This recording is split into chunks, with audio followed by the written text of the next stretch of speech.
worst possible thing you could say when you walk into a car dealership. I spent 5 years with Mercedes-Benz, 5 with General Motors, and the worst thing a person could say when they walk in is, if you could just get me to this payment, we got a deal.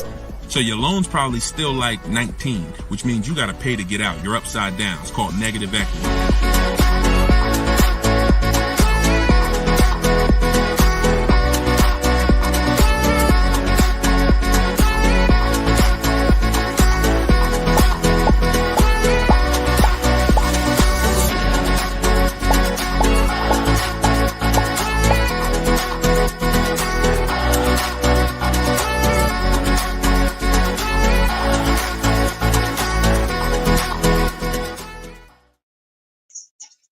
Welcome. Let me mute this because I got the audio going on my phone. We're on Instagram Live. This is our May 7th, Tuesday, May 7th, Car Questions and Answers live stream. I am your host, Deshone the Auto Advisor. You may see these broadcasts throughout the week on TikTok, on YouTube, Instagram, and Facebook. But whenever you don't see the banner above me, that means you're watching one of our live shows, so you guys can start typing your questions. If you don't know me, my name is Deshone the Auto Advisor. Let's get the quick housekeeping out of the way before we start bringing in questions.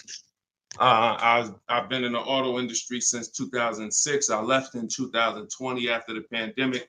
Since then, we've been focused on car shopping education, teaching you how to get the low market prices on your leases, your new cars, and your used cars by bidding and looking at multiple offers, making dealers and banks bid for your business versus how you've traditionally shopped. So that is what we do. I'm also the author of the pretty much 5-star rated digital book. It's called Cars from Home, and we're currently rated 4.94, goodreads.com. Just want to get the housekeeping out the way for those of you who don't know me.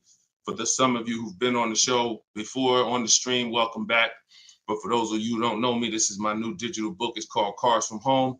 You can get your copy for 75% off the normal price by going to my Instagram bio, the TikTok bio, or if you're on Facebook or Instagram, you can actually scan this QR code, Facebook or YouTube. You can scan the QR code, or you can go to deshonsbook.com.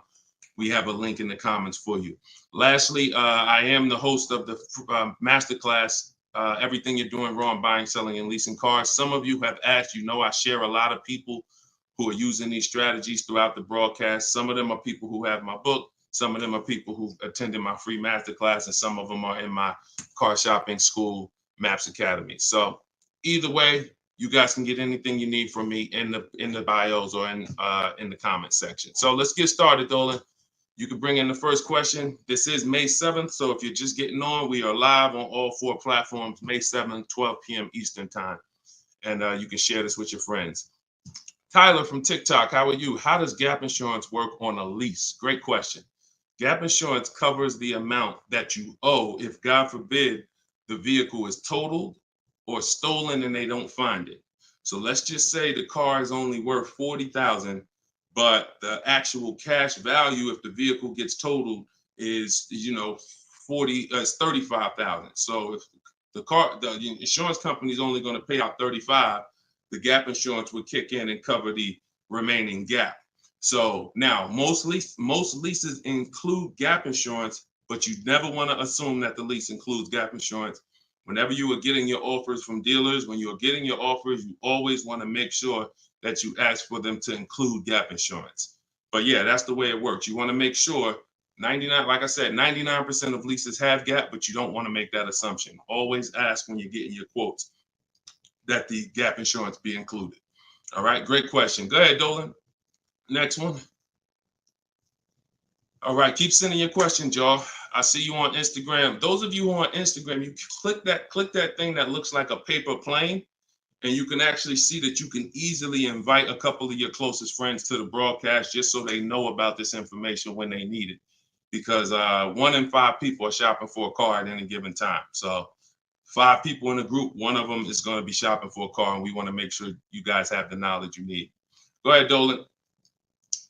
Guys, make sure you are typing your questions all in one question. Try to get it all in one question. What's up, Instagram? This one says, new car parts are hard to replace. The dealership wants old cars back. Anybody who's in the business of buying cars wants cars. So it's not just the dealerships, it's the online buyers, CarMax, Driveway, Carvana. They want cars. Local people who buy and sell cars, they want cars. Wholesalers who buy cars to sell to dealerships, they want cars. If you get what I'm saying, you understand why you need to be making people compete.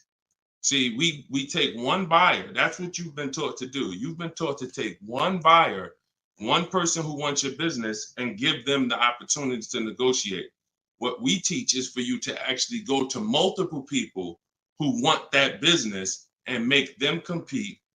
And that's how we make sure we get below market prices, because we in order to get below market prices, you must see enough offers to know the market. I'm gonna say that again. In order to get below market prices, you have to know you've seen enough offers to where you know the market. Could y'all keep running up the likes on TikTok? Every time we say something that you like, if you could just tap the screen, it runs the likes up and it gets a lot of people's attention on TikTok. Let them know they need to be here. Okay, so that's what you want. Everyone wants cars back. So you want to make sure no matter where the market's going, electric cars, old cars, new cars, luxury cars, just make sure you are getting at least 5 to 6 offers every time you want to replace a car. We don't trade in cars because you are not going to get the money you could get trading cars. Now, I'm not talking to you about doing private sales either, where you list the car and then you go and you got to, have people come to your house in Facebook Marketplace. I'm talking about the people who pay cash money, inspect the car in an hour and a half, and cut you a check. Those are the people we need to get 5 to 6 bids from, and that's what we teach. Those companies are very easy to find and very easy to work with. Okay, who's traded a car before? If you've ever traded a car before, type the letter T. All right, stay by your phones, y'all. This is live. This is May 7th. This is our 12 p.m. class, so stay by your phone. I want you to make sure we don't just talk here, we dialogue. All right, in order for you to get the most out of the show and for me to continue to do them, you want to make sure you as close to your keyboard so I know you're actually getting value out of the class, out of the stream, because you're communicating, engaging versus just listening. All right, I'll see you, Bell, on YouTube. Anybody who's traded a car before, type the letter T. If you've traded a car, this is important for you to know.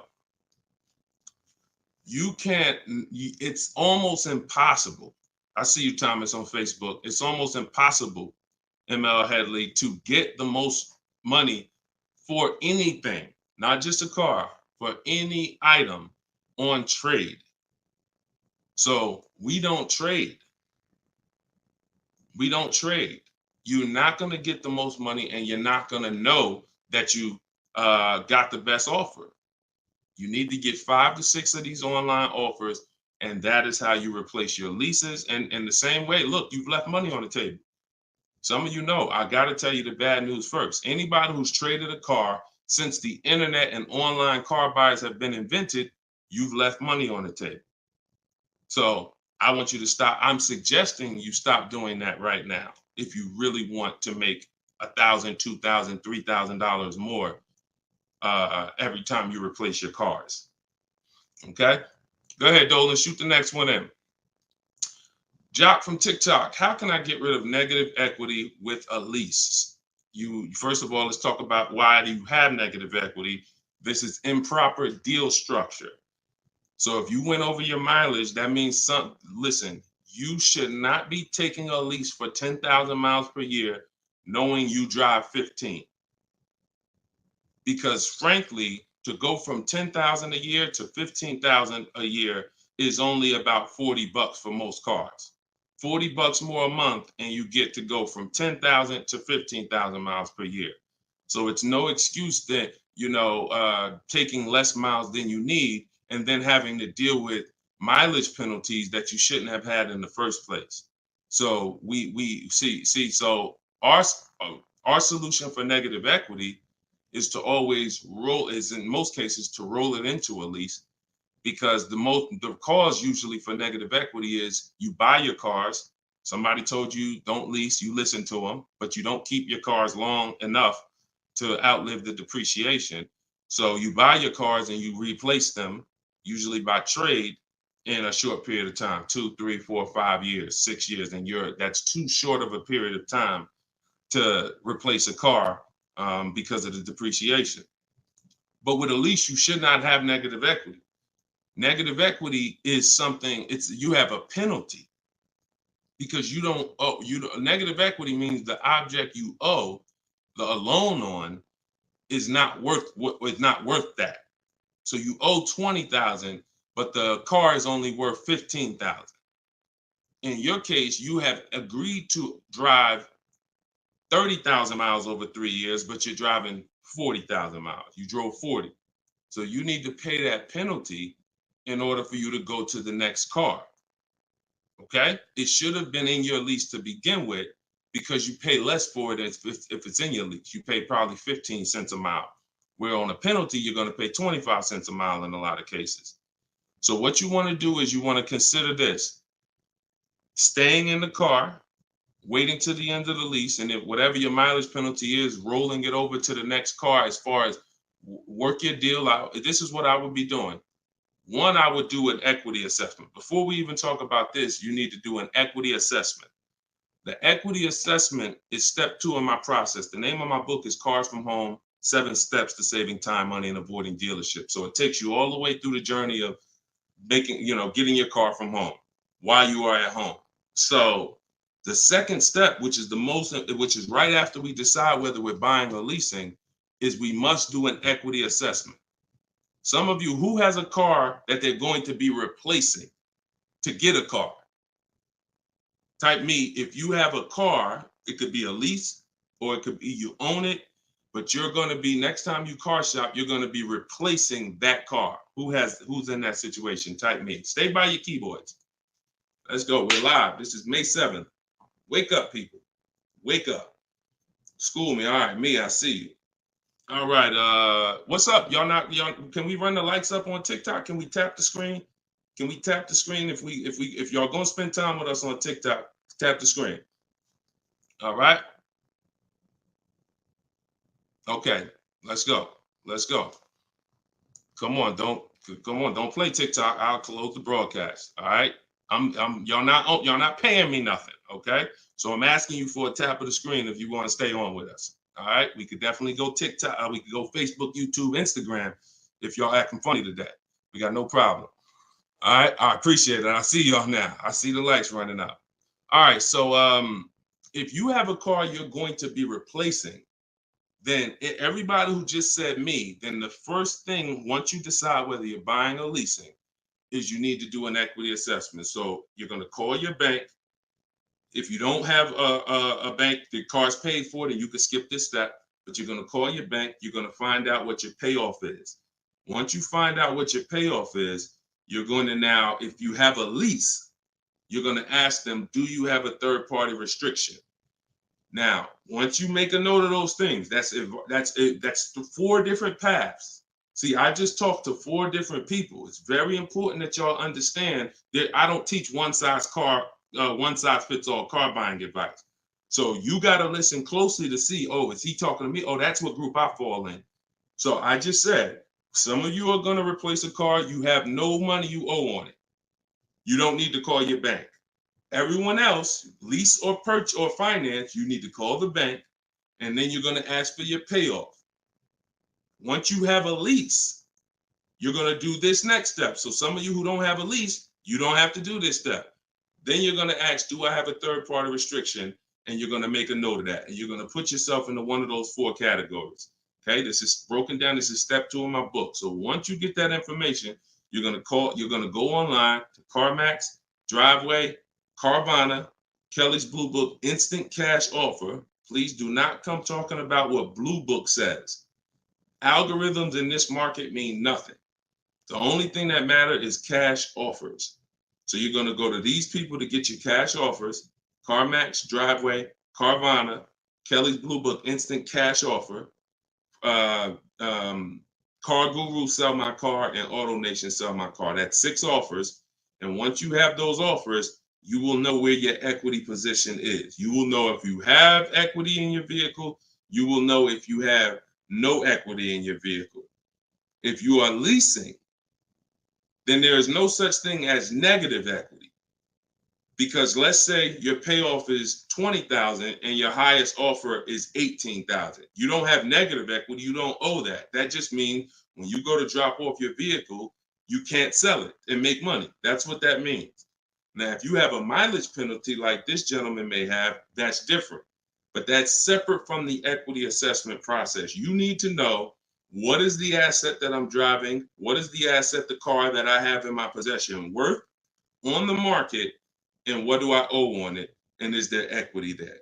So that is the step you do before you think about shopping and getting offers, because we break our transactions down into 3 categories. Who we buy our car from, we're getting bids. Who we get our loan from, we're getting bids. And who we sell our car to, we're getting bids. So this is very important in our process of how we get below market deals from home. Okay, so do that step, Jock. And that's what and you go from there.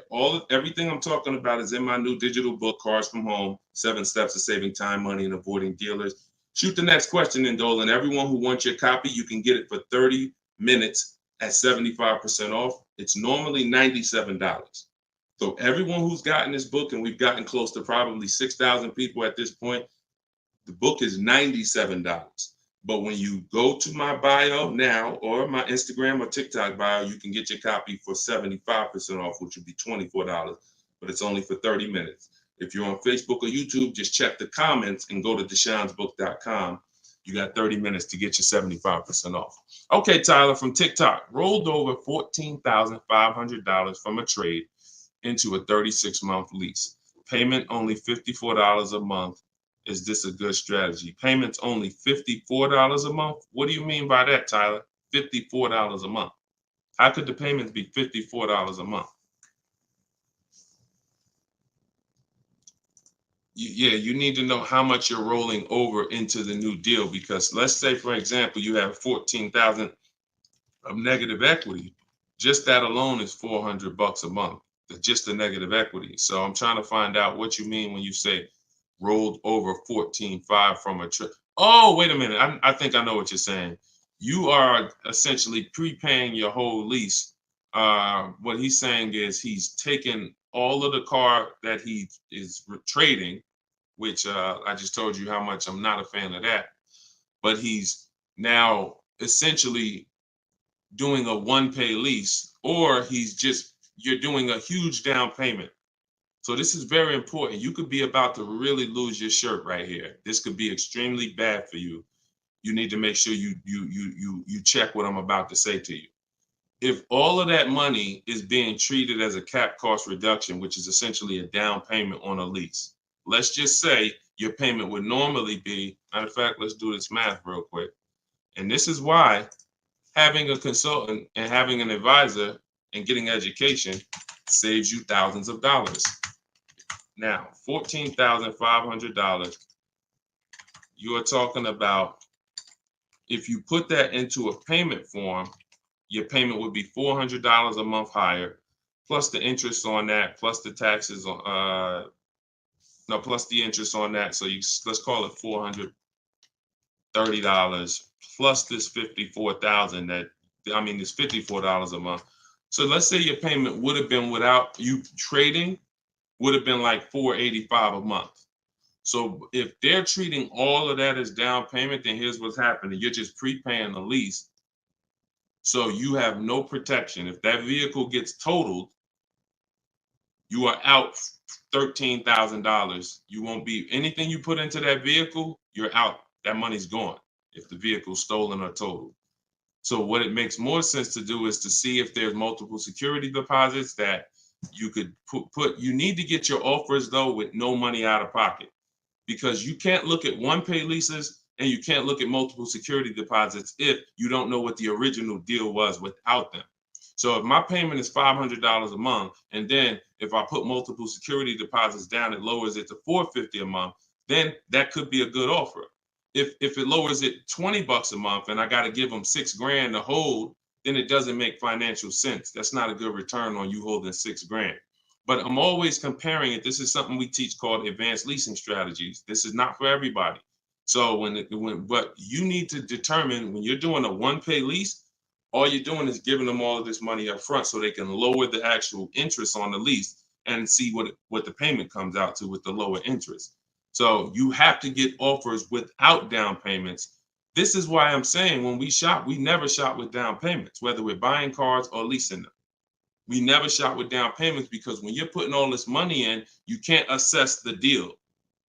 Because you don't know how much of this being a low payment is because I put all this money down. You need to know you have a deal before you consider what monthly payments is going to be. If I'm getting a lease and I shop my offers and my lease deal is under 1%, or my best offer is under 1%, no more than 1.5, somewhere in between there, I know I have a good deal, regardless of how much I'm going to put down. So, and when it comes to purchasing, I need to know people worry about the payment. Some of you are worried about the payment. You don't care about what you're buying the car for, and you're worried about the wrong thing because you're thinking about the loan you're getting. You're not thinking about the car you're buying. Before you think about, hey, what's a good payment on this car? No, the better question is, who's the dealer that's going to sell me that car for the lowest price? Deshone, I want to get this BMW 4 Series. What's a good payment on that? No, you're going to get a BMW 4 Series. Who's the dealer that's going to sell you that BMW 4 Series for the lowest price? If 20 dealers, if say 10 dealers have that car, $60,000 car, some dealers are going to sell it for 65, some are going to sell it for 60, some are going to sell it for 57. You need to get these offers before you worry about what the payment's going to be. And that's a whole different philosophy. This is what I teach. So I'm never going to be in the business of not teaching you to understand the numbers because we make it simple. Whether you're using my book, whether you're paying attention on these live streams, when you are shopping multiple offers, you eliminate this. You cannot be a payment shopper because you'll just be throwing money at deals and thinking you got a deal, but you didn't get a deal. You just threw so much money at it that it lowered your payment to something that you felt good about. Doesn't mean you didn't overpay for the car. All right. Very, very important, y'all. This is $3,000 to $5,000 to $7,000 to $10,000 mistakes. These aren't $100 mistakes. Listen, look, people right now are so distracted. They are asleep. They are asleep. The only way people could continue to make money is people stay asleep. It's not so when I tell you the conversation, you are taught to, when you're buying a house, get help. Make sure you have a plan. Work with the best people. Get a home inspection, even if you're not going to buy the house, right? Don't you get a home inspection even if you're not going to buy the house? Don't you risk $400, $600, $800, even if you're not going to buy the house? Why? Because you want to protect yourself from making a $20,000 to $50,000 mistake.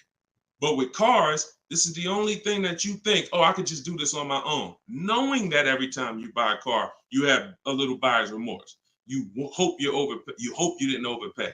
You hope you didn't. So lock in. The only way you are going to win and be like these people that I show on the show all the time, like you see just a ton of people that's paying ridiculous prices, below market prices. And I got more to show y'all. Like my next show, I got like 3-4 million people that hit me with their deals they got in the last 2 weeks that I haven't even pulled in yet. Like you're not going to get these prices until you take car buying as serious as you take buying a small house. Once you start doing that, then you'll start saving 5 and 10 and 15 grand on some of these cars. Until then, you're gonna keep just moving the way they want you to move. Go ahead, Dolan.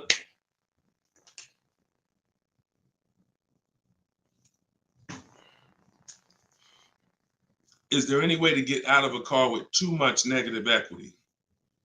No. Negative equity is what I call a bad credit for people with good credit. You could have an 800 score. If you have too much negative equity, you're not going anywhere. So the first thing to know is what's the cause. See, we can sit here and we can cure the problem, but until we know the cause, you're just going to go and you're going to repeat the problem. The cause is you're not leasing, but you're not keeping your cars 8 years. So what you're doing is you're losing on depreciation. Your car's value is going like this, You buy your cars, it goes down 15%, 20% the first year, 15%, 12%, 12%. It's losing thousands of dollars in value for the first 5 years. And then that's when you go to trade it, or that's when you go to replace it.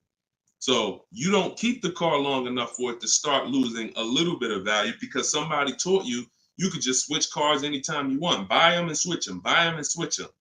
This is a depreciating asset, and you're going to lose every time doing that compared to someone who's getting great lease deals. So if you're not, our rule of thumb is if you're not buying your car to keep it at least 8 years, you should be shopping for great lease deals, not purchases. So you need to know the cause. Now, once a lot of you figure that out, that that's true, and you learn that all of this bad structure has cost you, you're going to lease. You're going to say, Deshone, I'm not keeping my car 8 years. I'm leasing my next car. If you don't have too much negative equity, then what you should be doing is trying to cover the difference. So you're going to do that equity assessment process that I laid out about 10, 15 minutes ago. You're going to do that equity assessment process. If you only have a $1,500 to $2,000, $3,000 difference between your best offer and your highest offer, I mean, let's say you owe 20 grand, but somebody's going to offer you 18, then I would pay off the difference all day long because I'm still winning with a bidding system on there. See, when you get bids, even when you have negative equity, that's still you're still getting the most money for the car you can get, which means your negative equity amount is going to be the lowest it can be. So you always want to explore if I could pay the difference between my highest online offer and my negative equity, that's the best. Because once you can't do that, now you eliminate the ability to be able to participate in a bid because you have to trade. This is the only time where we have to trade because you need somebody to finance that negative equity because you can't pay the difference. You don't have the cash to pay off the negative equity. See, if I know that I can cover my negative equity by selling the car to CarMax and I pay $2,000 and I'm out of it, that means now I can get bids for my replacement car, which is what we do. So I could get the lowest bid for the car I'm buying, the highest bid for the car I'm replacing, the lowest bid for my interest if I'm buying. Once I have to trade because I have too much negative equity, I can't do that. I can only get the bid for the car I'm buying, and then I have to ask that dealer to roll my negative equity into the car that I'm buying. And the problem with that is that dealer is not going to win a bid. So even though CarMax may have been offering you 18, that dealer may only be able to offer you 16. So what would have been $2,000 of negative equity is now $4,000 of negative equity. That's why paying the difference is always best if you want to maximize the deal and get below market deals. That's it. But if you have too much negative equity, you can't do that. Now, it's very important that you understand something regarding the car you're replacing your negative equity with, the next car you're going to buy. You can see Sean uses our bidding strategy. He's in our private group. For all of you who want to know about my private groups, and you have to attend, there's people who ask me, who are these people? You must attend my masterclass in order to be eligible to be in our educational course. So this is but what it is my book in video form with coaching. So the 7 steps are the same. Those of you who are using the book to get to your goal, use the book. It's just different ways of learning. So anyway, you can see Sean here he got his bids and he found a car that had a $15,000 rebate. He didn't know that, a $15,500 rebate. So if Sean wanted to bring negative equity over to this vehicle, he's buying the car so low with all the rebates, he could bring over 5, 10, 20 grand of negative equity, and he's still going to be able to do it. Because as long as you're getting a big discount, you actually can, the bank is not going to lend 25% more than like 25% more of the car's value. So you can't slap 10 grand of negative equity on a $30,000 car. And the bank is going to look and say, why would we lend $40,000 on a car that's worth $30,000? there's something called loan to value ratios. It's in all forms of lending, loan to value. So you have a cap based on the price of the car. There's only 25% or so more that the bank is going to lend. So if you're trying to do no money down deals, having too much negative equity prevents those. So this is why we need to get out of negative equity and stay out of it and start leasing. Stop buying your cars. The only time you actually switch from a purchase with negative equity, I own my car and then I'm switching to another car and it's a purchase, not a lease, is if you had like an emergency. You were going to keep the car 8-9 years, but you just had a bunch of kids and now you need a whole different car. It's a life. But if you're not keeping the next car 8+ years, you shouldn't be buying again.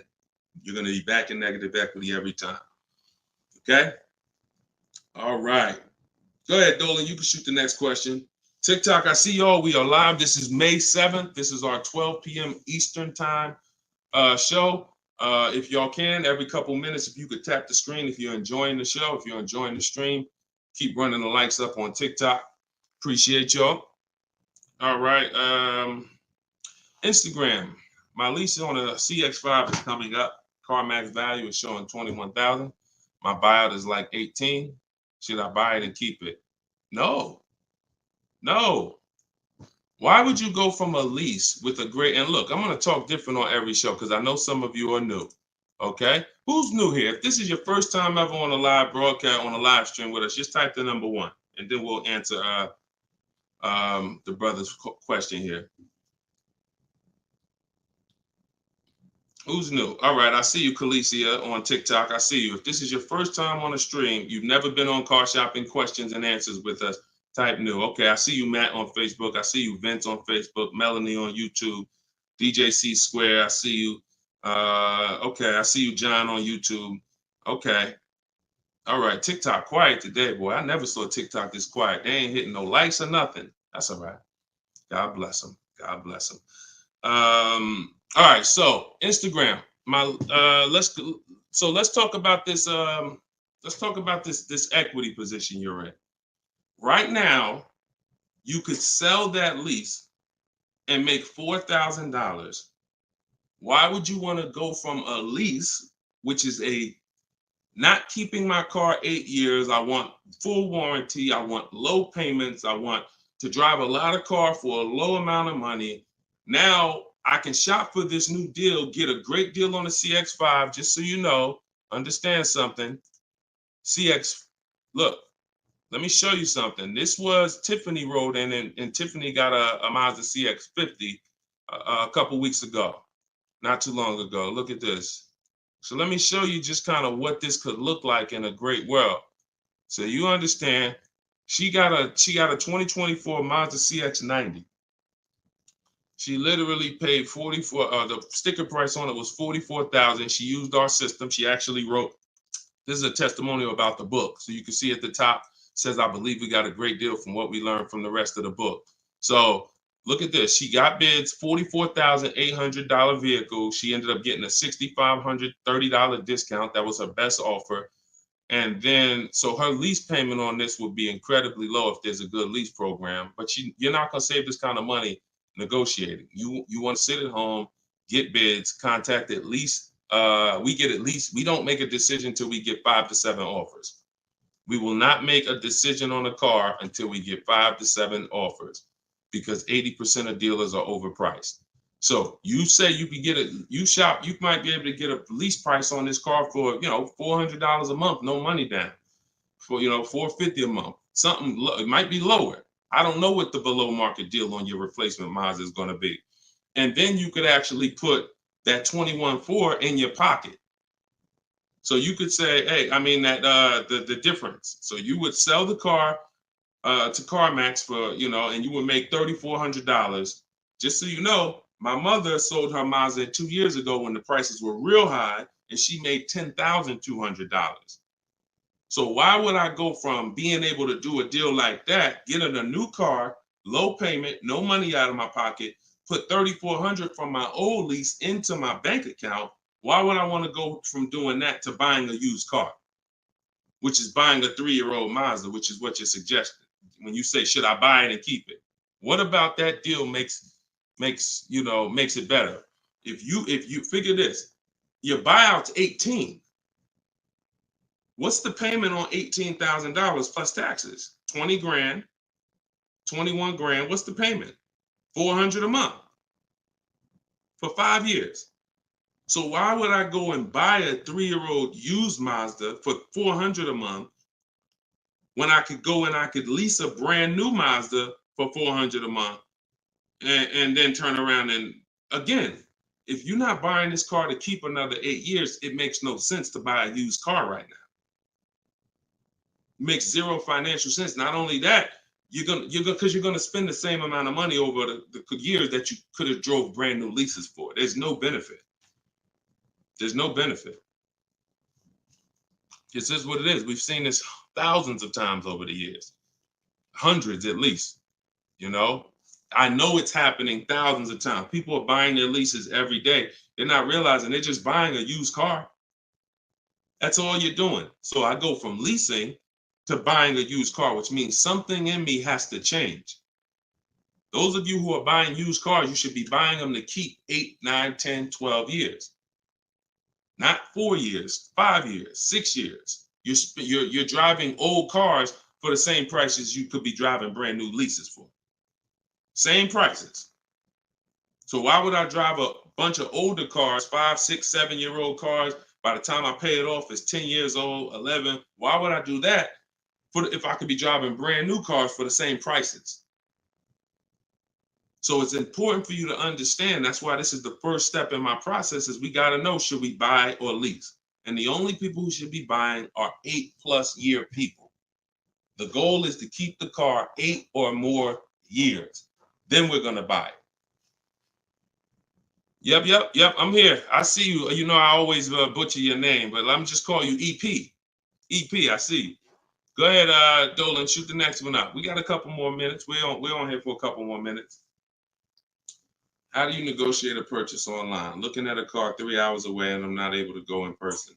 So what I would do, if you've done all the research to make sure that car is a great below market price, if that's a below market price, then what I would do is I would call and verify that there's no fake fees that are not online. So when you see a car that has a $28,000 price, we're going to call and make sure that what the fees are should only be tax, title, documentation fee. Tax, motor vehicle fees, and documentation fee should be the only prices, only fees. And once I verify that, what I'm going to do is I'm going to go home. I'm going to get out there immediately, and I'm going to see the car. And if it's a great price where I'm saving $2,000-3,000 above below the market value on those cars, then I'll go out there and I'll make sure that I post up in a motel for one day, because you never want to go out there and take the car immediately, because unless you're paying cash. If you're paying cash, that's different. But if you're getting a loan, we need at least one day to do our bank bidding process. Because you could go out there and say, all right, now this is the best price on the used car. Yeah, but now I'm going to pay 2 points, 3 points more in interest, letting the dealer get me the loan. So I'm essentially giving that $2,500 or $3,000 that I saved right back to the bank. I'm not giving it to the dealer, but whoever the bank is. So we always need one day to come home, let banks and credit unions bid so we could get the lowest interest rate. And then we call that dealer and we let them bid against it. But that depends on how you're going to pay. But that's the process. You get out there, you test drive the car. That's why all of our used car research is done from home. All of our used car research is done from home. By the time we get to the dealer, the only thing we're doing is going there to test drive the car and lock up the deal. The prices we've already verified is the lowest prices in the market. So once we verify there's no bogus fees, that's our process for wrapping up the deal. That's right, man. You know I'm always watching and unlearning and relearning, boss man. Appreciate you. I appreciate you, EP. Always a pleasure. All right, go ahead, Dolan. Yeah, some of you are looking for your used cars locally. There's no way you're getting the best prices. If some of you are looking for your used cars 25 miles, 50 miles, 100 miles, There's no way you are getting you're getting below market prices. That's just not enough inventory to look at for you to see. You know, oftentimes it's literally a dealer that's an hour, 2 hours, 3 hours away who may not be in the city.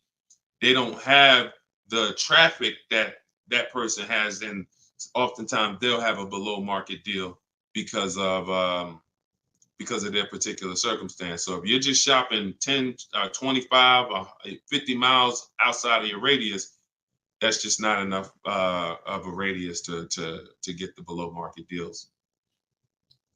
My brother leases up, he's over miles. Equity assessment. That's it. I just went over that about 20 minutes ago. I can't go over it again because there's people who watch the stream and it's not fair to them, but we do have this stream on replay. If you go to YouTube or if you go to my Deshone the Auto Advisor Facebook page, and you can find the section that I did only on that. Okay, it's called the equity assessment. We had another person on here that's over miles. And, you know, once you do that equity assessment, then you want to weigh that, compare that to what the mileage penalty is. Because some people, the mileage penalty is only going to be $750, $1,000, $1,500. You could have that rolled into your next lease offer. You know, what you do is just negotiate your best lease offer and then say, hey, look, I need you to cut a check for, you know, $1,500 to my old lease company. Now that's going to raise your payment. So if I got a below market deal, let's say, give you an example. Let me show you with a real life example. So, you know, so Charles, let's say Charles, he gets his Hyundai Palisade, he gets it for $597 a month, but he has a mileage penalty of, you know, $1,500 that he needs. This dealer who won his business, he needs them to pay that to his old lease. So they're going to cut a check for $1,500, but that payment, that $1,500 now goes into his new deal. So it's just like negative equity. It's going to raise your payment up, which is why we bid this out and we don't bring stuff over. We don't bring mileage penalties over until we have already found the dealer that we're going to buy our car from, because they've given us the biggest discount. But yeah, that's what you would do. And whatever the mileage penalty is, you're adding it to your next lease. So you're paying it either way is the point. You're not getting out of a mileage penalty. It's just all about and the only way you can get out of it is if you sell the car. So that is how you get out of it. Because when I sold my Jeep Grand Cherokee lease, I was over miles by probably, I think I had 42,000 miles on it, and I contracted for like 39. But that's because I extended the lease. And when I extended the lease, I was doing more driving, and I just said, you know, I knew I had so much equity in the car, because again, that's when cars were worth literally $7,000 to $12,000 more all through the pandemic. 2020, 2021, 2022, we had people cashing out, making $8,000, $10,000, $12,000. Some of you might have saw some of our videos and used what we were teaching then. So once you you know, do that, that's the only way you get out of a mileage penalty is you sell the vehicle, and then it's all whole. But if you're not doing that, that mileage penalty is going to be paid. It's just what I just told you is a way to get the deal done without having to pay the mileage penalty out of your pocket. You're rolling it into your next deal. All right, go ahead, Dolan. All right, y'all, this is our Tuesday 12 p.m. stream. We're on here for a few more minutes. Keep your questions coming. Try to get to as many as we can. Everything I'm teaching y'all, if you guys do not want to remember this, if you're like, Deshone, I want something where I can see step-by-step your plan, you want to go to deshonesbook.com. We got the banner on the screen. If you're watching us on TV, you can scan the QR code with your phone, and you can get my new book. It's a digital book called Cars from Home, 7 Steps to Saving Time, Money, and Avoiding Dealerships for 75% off. So you'll get it for $24. You won't pay the normal $97, but it's only for 30 minutes, okay? After 30 minutes, it's normal price. You guys that are on TikTok, you can get yours in my TikTok bio. There's a website there, as well as in Instagram, my Instagram bio. All right, get your 75% off if you don't want to get it, if you don't want to remember any of this. All right, so Guitar Jams, YouTube, what's the best price to negotiate over sticker price? For example, a car is a $26,000 sticker, but I'm only wanting to put $27,000 in cash. Is $1,000 difference enough to avoid all BS fees? See, that's a problem. See, let me show you how you're actually hurting yourself by doing this. you're not getting bids. You're not getting multiple offers. If you're looking at a new car like this, a $44,000 car, you go in and you assume what a good deal is going to be. We never assume what a good deal is going to be. We have to reveal what a good deal is by getting multiple offers from home. So we sit at home. In my way, we use the computer and we're going online and we're going to dealers' websites. I have scripts in my book. So all you're doing is copying, pasting my scripts to use this. Now, if you're doing it your way, you just want to make sure your goal, you could do it by phone. I don't care how you do it, but your goal is to get 5 offers, because until you get 5 offers on these new cars and on these leases, you're not going to ever know what the best deal really is, because 80% of dealers are overpriced. So when you look at something like this, if you said, okay, $44,820 car, like the one I got on the screen, if you went in there saying, well, I only want to pay $46,000 all in, look at what she paid. She paid net $40,300. Look, this was her base price. She got $38,289. Her net price was $40,300. So if you would have went in here on this car saying, well, it's 44, look, I'll give you 46,000 all in, you would literally have overpaid more than Tiffany by $6,000. Let that sink in. You can't go in feeling for the bottom, brother. You will certainly get somebody will take a vacation on you.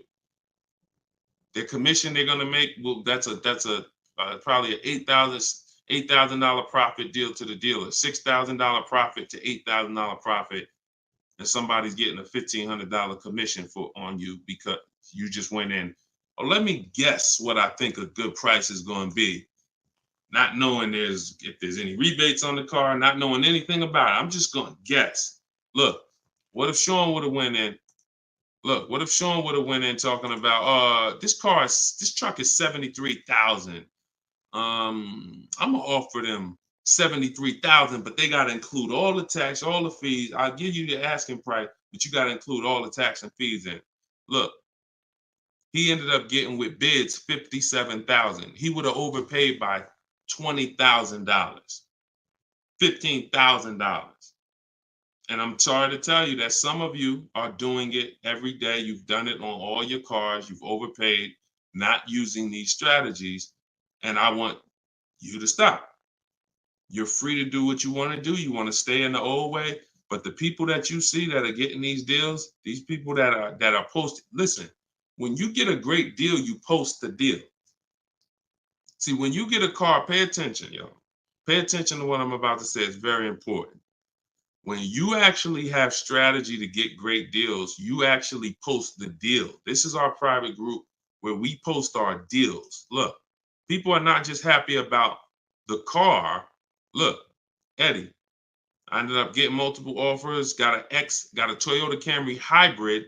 This was last year when these cars were literally on fire. Look, quote, getting quotes as high as 10 grand over sticker. Look, I got $2,086 under sticker. $10,000 over sticker was his highest quote for this Toyota Camry hybrid. There are people who paid that. There are people that paid 5 grand over sticker for the same car Eddie got. There are people who paid sticker.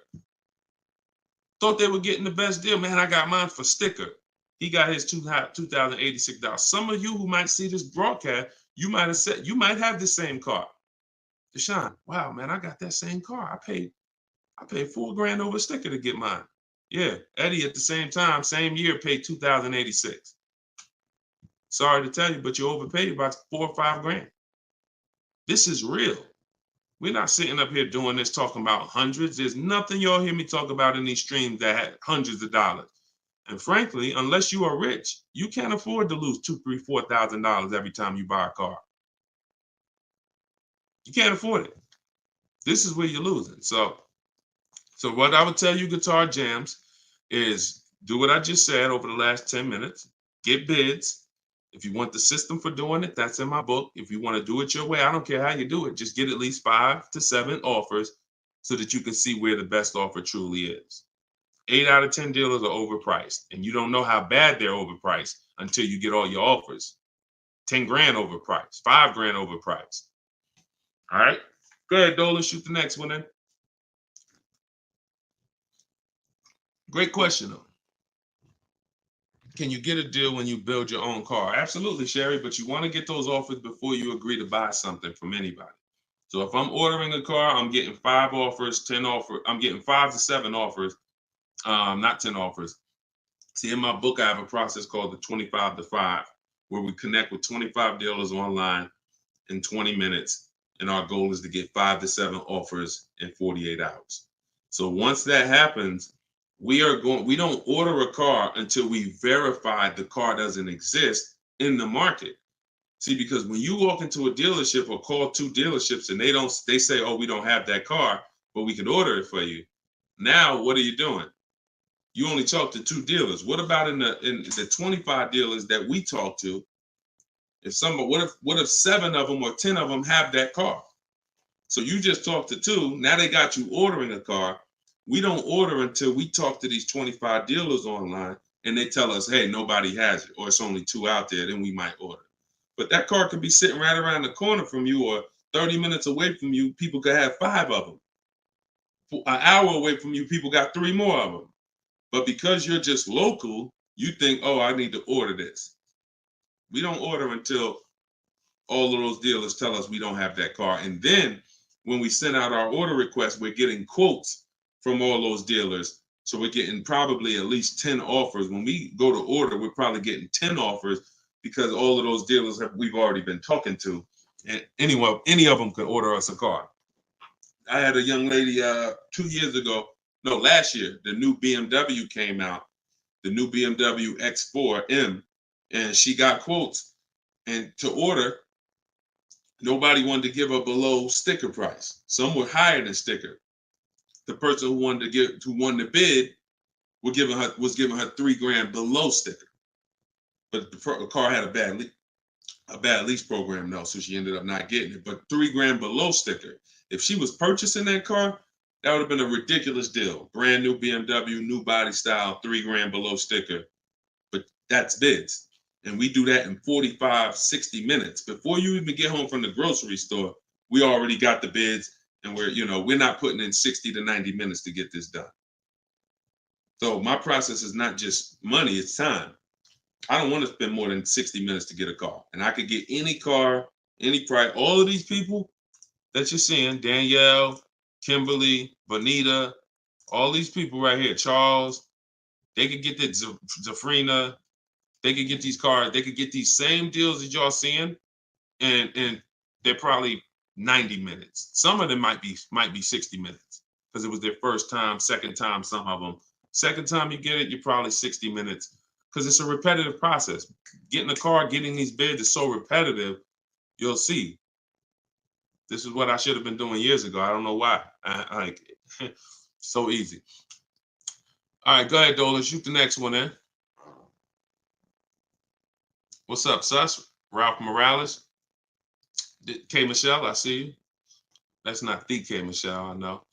What's up, John? I see you. Steps if the lease has a third-party restriction. So if the lease has a third-party restriction, we're going to get bids from whatever dealerships make the car. So if there's a Nissan and I have equity, if I have $2,000 or $3,000 or $4,000 in equity, then what I'm going to do is I'm going to call and I'm going to get bids from the local dealers, because a third-party restriction means that it doesn't mean you can't sell the car. It means you could only sell to a local dealer who makes the car. So we still get bids. We get 3 to 5 offers from used car managers. And whoever makes us the best offer gets the car. And then they'll cut us the check for any equity that's in the car. But we always need to get the offers online, because that's going to tell us if we should even be pursuing. If we don't have any equity, or it's at a break even online, there's no reason for us we don't have any equity in the car. We're just going to return the lease. But the process of doing this is to prevent what a lot of people have done. You dropped off your car 2020, 2021, 2022 at a dealership. If you dropped your old lease off and you didn't do an equity assessment, chances are you gave up a lot of money. And some of you are like, well, Deshone, I did that. I gave them back my old car, but then they gave me a great deal on a new one. You have no idea how much equity they used out of that car or how much they kept. It was, like I said, my mother had $10,200 in equity. She could have literally, they could have gave her, if we would have went into a dealer, they might have gave her 4,000 of the equity and kept 4,000 if we were lucky.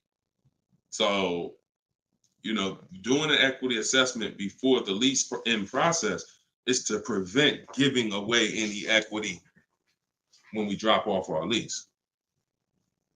All right, go ahead, Dolan.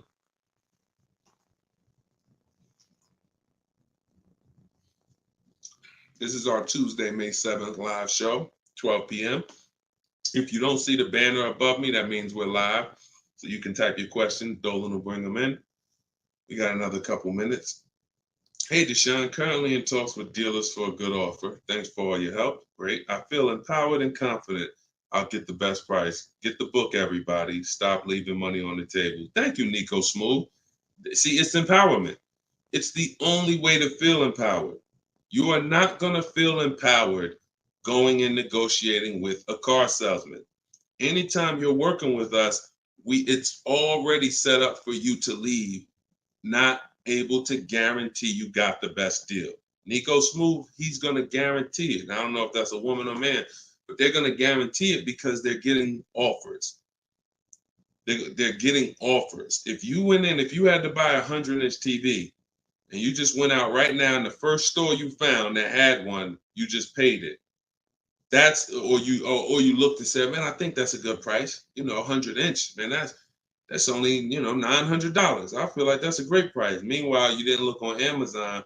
Amazon had a better brand for, $200, $300 less. Or Amazon had the same brand, or Walmart had a better brand for $300 less, or Best Buy. These are the same principles. It's impossible for you to go into a car dealership and get a good deal and you don't know the market. The market you only know through getting offers. Once you get the offers, you see what the best market prices are and you pick the lowest one. That's how you get the below market offer. So I'm glad, Nico. Enjoy, and definitely send us your success story. Just like Tiffany did, email me a success story when you get that offer and you close that deal out. Way to go. Go ahead, Dolan. What's up, Todd Billions? Do you need to check dealers in other states? I live in Florida. Depends. We will go with, all right, so some people will do my strategy is called the 25 to 5. We're connecting with 25 dealers online. Some people, they do it through offers. If the state is not too big, maybe their 25 dealers is all, if their state is really big, maybe the 25 dealers are all in the state. But some people, they might only have 12 dealers in their state, and so they're going across state lines, and that's very common. That's very common. If you look at Sean posted in our group, and he said he ended up expanding his search to 150 miles outside his area to find this deal. He said, I'm going to another state to pick this up, which is something I never would have thought of before he attended the class. So he attended my master class. All of you who want to attend my free master class, it's called Everything You're Doing Wrong, Buying, Selling, and Leasing Cars. You can go to my TikTok bio, and you can go to my Instagram bio. We have a comment in the comment section for you guys who are on Facebook or YouTube. But this is, the local business is going to die. When you see and you shop online the first time properly, you're going to find out that the local business is going to be dead to you unless they win the bid. And you're not going to be committed to local anymore because, look, Sean is driving to another state because his best offer, it saves him $4,000. So no other dealer near him made him the other offer. This dealer that's in another state made him, and it's $4,000 better. So literally, if he has to drive 4 hours, 2 hours there, 2 hours back, he's literally making $1,000 an hour. This is the money we talk, big money talk. So yeah, go as far as you need to get 5 to 7 offers and get the below market deals tied. Go ahead, Dolan, shoot the next one up, brother. Great question.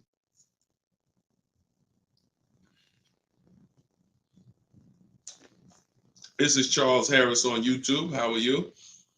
Hey, Deshone, why you don't have PayPal for a payment method? Um, that's a great question. We've used PayPal probably twice since we started our company in 2021. We just found that Stripe was a better company to work with for the business. We do have, I believe we have Klarna. So for those of you who are familiar with Klarna, they'll let you break up the payments interest free. For the book or any product we sell, we make Klarna available for the last year.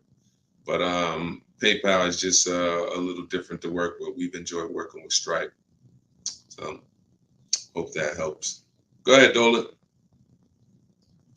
All right, we just hit the hour mark. Got a couple more. Try to take a couple more before we wrap. Lenice from Instagram. By the way, everybody, if you just jumped on, this is our Tuesday, May 7th, rather, 12 p.m. live. So we are live. So feel free to ask your questions. If you don't see the banner above me, then that means we're live and you can type your questions. Is purchasing a car from Enterprise Car Sales a good idea? In order for me, when we're shopping for used cars, like I have this used Infinity truck. We got it a year ago. It was 2020, so it was 3 years old. When we found that car, when I narrow it down to my top 3 to 5 used car options, they have the best title histories, the best service records, the best accident records. They're the best price in the market. They're below market. And then I verify what the brand new price was, because you can't know a car is great until you know the new car price. Because if a car was 50,000 and they're asking 30, that's different than a car that was 55,000 and they're asking 30. The $55,000 one has more value, has more equipment, more options, so it's a better value. So it's impossible to get a great deal on a used car without knowing what the original price was. So you might have picked a car that's, this one is 30,000, but again, the original price was 50. Meaning another one might be 31,000, it's $1,000 more, but the original price was 55 or 57. So you got to know what was in the new car price to be able to compare when we're getting. So if I narrowed it down and that Enterprise car was in that bunch, I'm not opposed to it as long as it has great service records, great accident history, great title records. But the title is going to show as a rental. So when I say great title history, you got frame damage, you got salvage titles, you got rebuilt titles, cars that have been totaled, rebuilt. You have different forms of title: personal lease, personal vehicle, corporate lease. These are all different categories of title. So if you get one that has a rental, then that price needs to be considerably less than the other cars on my list. That's the only way I would look at it. Great service records, great accident records, and then compared to the other cars in my bunch, it's got to be $2,000 less than them, $1,500, $2,000 less. So that's the only time I consider it. Go ahead, Dolan. Now, the way we shop for new cars and leases in my book, and the way I teach, is the 25 to 5 strategy. That's when we're connecting with 25 dealers online to get 5 to 7 offers, 25 to 5. When we shop for used cars, we're using my multiple marketplace strategy. So we're going on every marketplace that has used cars, 8 of them: CarMax, Carvana, Driveway, eBay Motors, Car Gurus, Cars.com, Carfax.com, Autotrader.com. We're going on all 8 marketplaces because these marketplaces have different prices, different inventory, and that's how we shop it, and we narrow it down from there. All right, Fo from TikTok. Best way to trade a vehicle and not be upside down. We already had 2 questions about negative equity. So what you want to do, Fo, is either go to YouTube and go to Facebook. The replays are there once we end the show. Just find somebody who had that same question. Somebody asked about replacing a car that they had negative equity on. Upside down, negative equity, same thing. just two different terms. Go ahead, Dolan.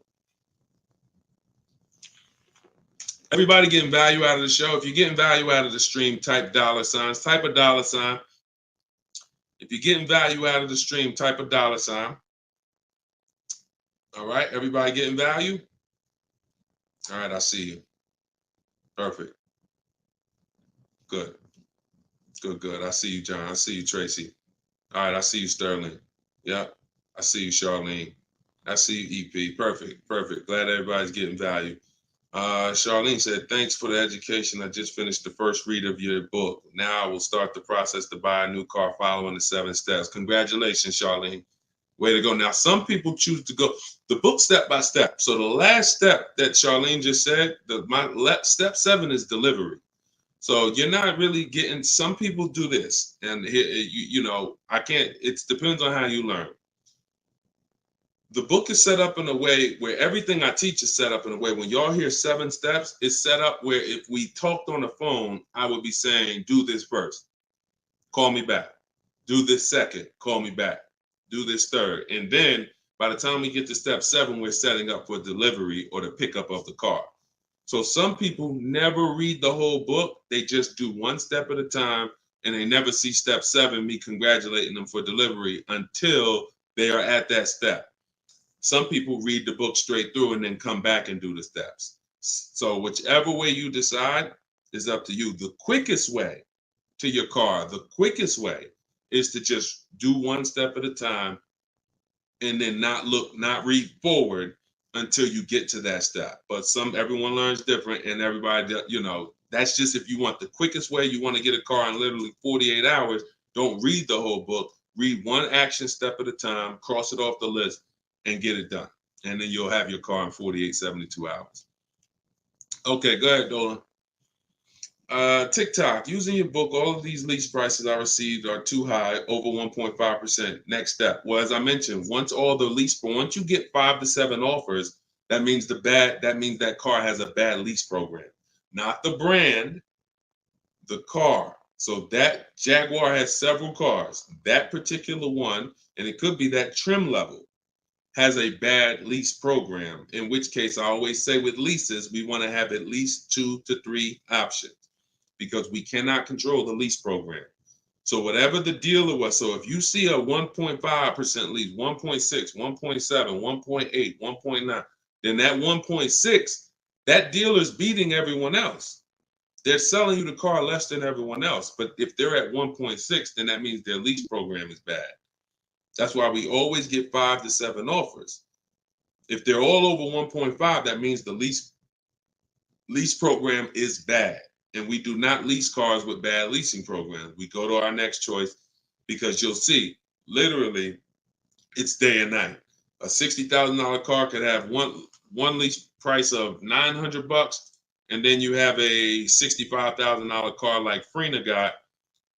$65,000 vehicle she paying $579 a month. 2024 Jeep Grand Cherokee. Got it a little while back. So this is, lease programs make the difference. What we do is use bids to get the lowest price on the cars. We're gonna always get that. But once we can't control the lease program. So we always have 3 options. With purchasing, we don't need 3 options because once we get our bids, we're gonna just find a dealer that's gonna be the lowest. Nothing else matters. We don't need to worry about a lease program. Go ahead, Dolan. German Tink from TikTok. I see you. If our credit is not good, I feel like we don't have room to negotiate. True? No, your credit, you do. You see, again, we're mixing the loan with the price of the car we're buying. That's where you're going to overpay. Because if you have a loan, you have bad credit, the only thing that should be affected is the interest you pay on the loan. That should be between you and the bank, the lender, not between you and the dealer. So what your job to do is, if you have bad credit, the lender you get your loan from is going to tax you for it. You're going to pay higher interest than what someone with good credit would pay. But what you should not be doing is overpaying for the car because you didn't get bids. So you can get bids for your car, and then you can use a company that gets deals done, that gets people loans, even with bad credit. And you know, I use Limbuzz. I recommend Limbuzz. I don't use them. I recommend them. So you could either, pay a high interest rate and get a great price on the car, or you could do what most people do: get a bad price on the car and pay a high interest rate because they're going and they're shopping desperately. So in my process, we would get with Limbuzz, get our pre-approval with Limbuzz, and then we would go and we would shop and get bids to make sure we're finding the lowest price on the car. See, once you learn what we're doing and you start doing what I'm telling you, using what we're talking about here, you're going to see the car price is independent from the loan. You've been taught to focus on the loan, which is how much my monthly payment is going to be. Oh, am I going to not be able to negotiate? The car's price we're negotiating has nothing to do with the loan we're going to use to buy it. Okay? So everything that I taught from today, guys, is in my book. It's my new digital book. It's called Cars from Home. You saw it if you were here earlier. We're rated 4.94 on Goodreads.com. Thank you to everyone who's reviewed the book and gave us 5-star reviews. You can get your copy in my TikTok bio for 75% off. That's $24. It'll be in your email in 2-3 minutes, in my Instagram bio. But don't let that timer run out, because then the price does go back up to $97. You can get yours for 30 minutes. And the same thing online here on YouTube, Facebook. We have the banner here. You can scan this QR code with your phone if you're watching us on TV. And this is what we do, y'all. We do these shows throughout the day. You can see on what time we'll be live. So we'll be back for the next one shortly. And make sure when you see us, you hop on and ask your questions, all right? But let's go get these deals. Shout out to everybody who's committed to unlearning and relearning. In order for you to win with what we just talked about, you have to unlearn the way you were taught to car shop. You have to unlearn that and relearn the new way. All right? God bless y'all. Enjoy the rest of your day. See you soon.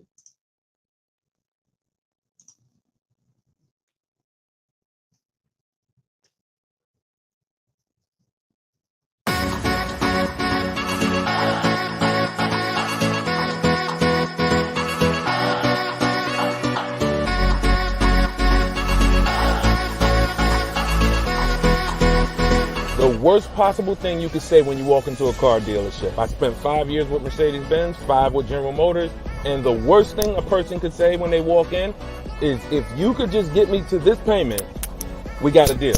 So your loan's probably still like 19, which means you got to pay to get out. You're upside down. It's called negative equity.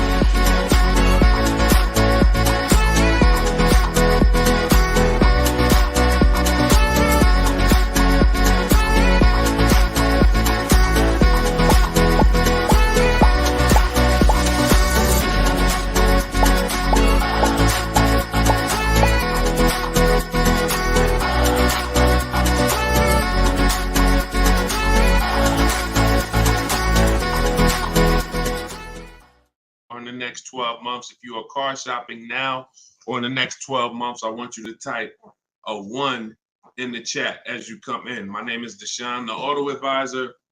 I do these live streams throughout the week to answer questions when it comes to car buying the new way. We've been doing this, helping people really since 2021 through education. And so we teach an entirely new way to car shop, a way that has worked for thousands of people before you. And I do these live streams so that you can ask your car shopping questions, and we can try to get you the answers that you need to help you get below market prices, which is the only thing we settle for. So thank you to the people who are tapping the screen on TikTok, running up the likes. I appreciate it. We have Dolan moderating in the back, so you guys can start typing your questions. Everything I'll be talking about is out of my new digital book. It's called Cars from Home, 7 Steps to Saving Time, Money, and Avoiding Dealerships. Thank you to all who have reviewed the book on Goodreads, putting the review page up now. Thank you for helping us have pretty much a 5-star rating And everyone, as you're watching this, you can get your copy. If you like what you're hearing, if you like this new way that you're going to hear on these streams of how to car shop, you can get your copy of my digital book for 75% off in my TikTok bio, my Instagram bio, or we have a banner up for you guys. Or you can go to deshonsbook.com. So no matter where you're at, that's your special offer. All right. So Dolan, you can bring the first question in. I see you, Paper Chaser. Welcome to the broadcast. I see you, Benjamin, on TikTok. I see you. First time people. Welcome to all the first time people. If you your first time here, type of 1. Mario Soto, I see you on YouTube. Welcome. This is Chris on Facebook. Hey, Deshone, are dealerships willing to order a car for you if they don't have a car with the options you want? Everyone is usually willing to order a car because every dealer can order. But you want to make sure whenever you're getting an order quote, you're getting at least 5 offers. 80% of dealers are overpriced. So you want to make sure you're always getting on a brand new car 5 offers. And then you'll see how different they are. I had somebody who, I think we're on episode 17. This is episode 17 of Car Shopping Questions and Answers. So on last episode, I spoke about a young lady who ordered a BMW when it first came out last year, the new body style new body style X4. And through bids, she saw multiple offers. Most dealers were charging her $2,000 over sticker price. But once she got her 5 offers, at least 5, she probably got set 5 to 7. Her best offer was $3,000 below sticker. So I always say when you're shopping the right way, it should be a $3,000 to $5,000 to sometimes $7,000 difference between your best offer, which is the below market offer, and your highest offer, which is, the highest of all the other offers. So that's when you know you're shopping correctly. So make sure when you're ordering, you're following that model so you can make sure you're getting your best price. And you do this right from home. You could do it by phone, or you could do it my way, which is using the dealer's computer, the dealer's websites. We do copy and paste models to get quotes directly with dealers, speaking with them on their website. So as long as you do it, that's all that matters. All right, great question. Shoot the next one up, Dolan. Let me open up my phone on Instagram. My phone battery is low, but hope. Okay. Yes, everybody. This is our Tuesday 7 p.m. live stream. So this is live. Whenever you guys don't see the banner above me, then that means we're absolutely live, and you can ask your questions. We rebroadcast these streams all through the day. So you can send your friends, family to them. But whenever you don't see the banner above me, that means we're actually live. So you can ask questions. Okay, go ahead, Dolan. This is from TikTok. I need a new truck. Any advice? Or the first thing, all right, I'm getting ready to tell you the first thing you think about when you are in your position. And this is the first thing that all of you should have thought about. If you haven't thought about this yet, you've already skipped something that is very important. The first step in my process is always to ask ourselves the most important question. Does anybody know? I know we may have a lot of new people on here, but does anybody know what the most important question is? It's probably going to take you too long to type it. So I just want to see if anybody knows what the most important question is. I'll give you guys maybe 5 to 8 seconds to chime in some answers. Can I afford it? That's a good one, but no, that's not the most important question. That comes a little later in the process. Come on, Benjamin, Charlie. Am I keeping the car 8 years? My man, way to go right there. DM me, man. I'm gonna get you a free copy of my book because I like that. All right, that's the most important question. Just DM me on TikTok. I can't read DMs, y'all. So if you actually have DM me, 99% of the time, I'm not going to see it because I have a team that helps me with my social media. So I'm not seeing DMs because we just get way too many throughout the day. But in your case, yeah, send me that. Yes, but that's the most important question because here's the thing. The first thing you want to think about is how long you're going to keep it because you're about to buy something that's going to go down in value. You're not going to get the most value out of it until after 7 years. that's when you're going to get the most value. Everything before that, who knows, when I break these things out, I'm showing you the depreciation curve. And this is how your vehicle is losing value. So if you buy a new vehicle, it's losing value like this. If you buy a used vehicle, it may be losing value like this, but it's going down thousands of dollars every year. So until you keep the car long enough, some of you are just not keeping your cars long enough to win, because you're turning around and replacing your cars while it's still like this. You're still losing $2,000, $3,000, $5,000, $7,000 a year, depending on the price of the car, in depreciation. Now, when you keep your car long term, you're going to beat depreciation, because eventually your car starts to, like, who has a car outside right now that's at least 8 years old? Who has a car outside right now that's at least 8 years old? Type how many years old the car is. I just want to demonstrate something, because if you skip over this, you're not going to be able to get a good deal. You can forget it. I'm telling you right now, I call this the most important question.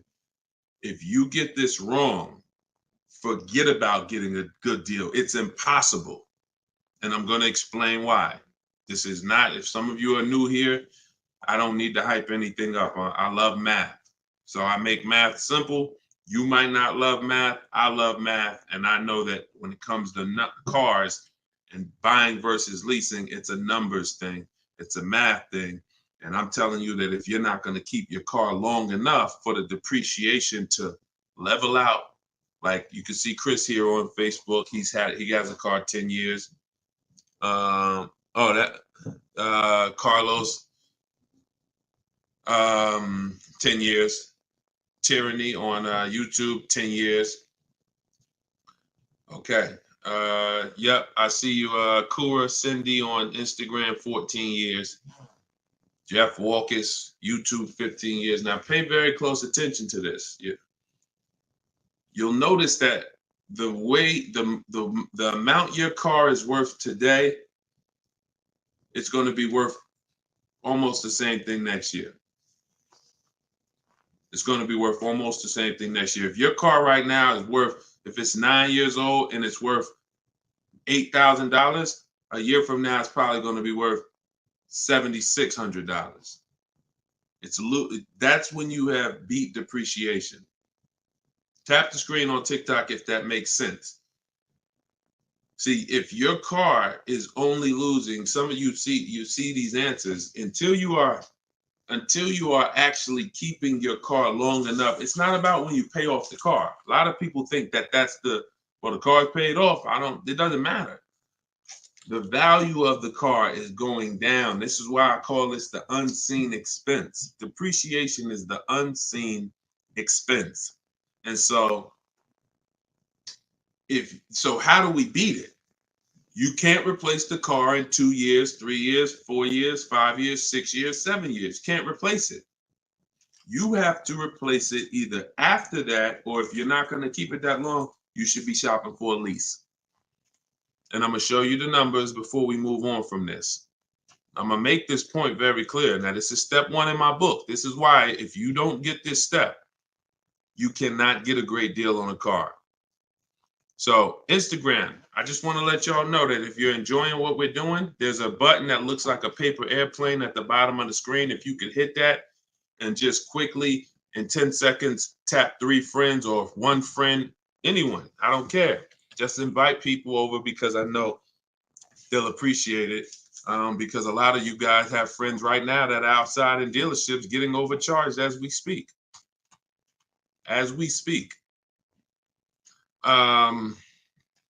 So when you look at long term, here's what you need to see. Look at this, and I'm gonna show you to end this question from TikTok, and why this is what I call the most important question. It's the first question: how many years am I keeping the car? Because look at this. I'm gonna use an example of this lease deal that Zafrina just got.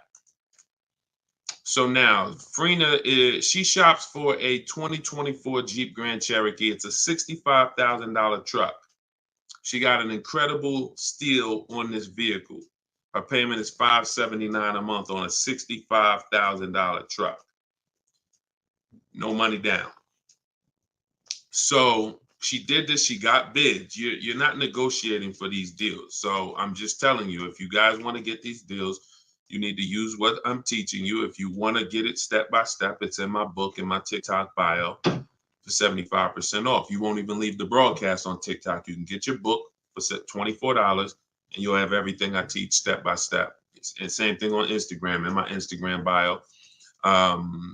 You can get it for 75% off for 30 minutes. So I want to show you guys this. And you know what? That lease deal is too great. I don't even want to use that. Let me use something that our average people are getting no problem.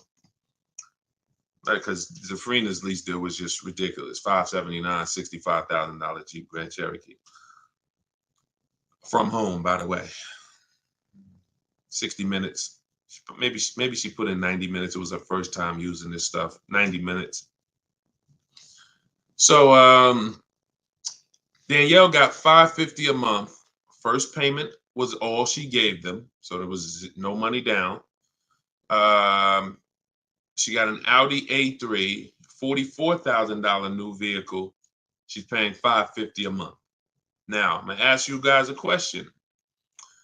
Danielle gets this sitting at home. She said due to circumstances, because some people like Deshone, she might have had time, a lot of time to do this. You know, I need a car in like 30 days. But she said, due to circumstances out of my control, she posted this in our Facebook group. I had to lease something quickly. Yep. I took the course last weekend. Now, by the way, my book is my course. So don't think you have to get my Maps Academy to get this. My course is 7 steps in video form with coaching from me. My book is 7 steps in book form, and they're the exact same steps with the exact same scripts. So it's just how you want it. Some people like Deshone, I went with the book, like Tiffany. Other people who review, and some people do this. So it's all the same. It's just different learning. So the point is, I want to show y'all something. This is making a point here. So she got $550 a month, $44,000 car. How much is every $5,000 on a car loan, everybody? If you're looking, some of you have seen this in a video before. Every $5,000 that when you look at a car, you see it's $5,000, $10,000, $15,000, $20,000. How much is every $5,000 on a car loan monthly payment? Let's see if anybody's seen this. I'll give you guys another.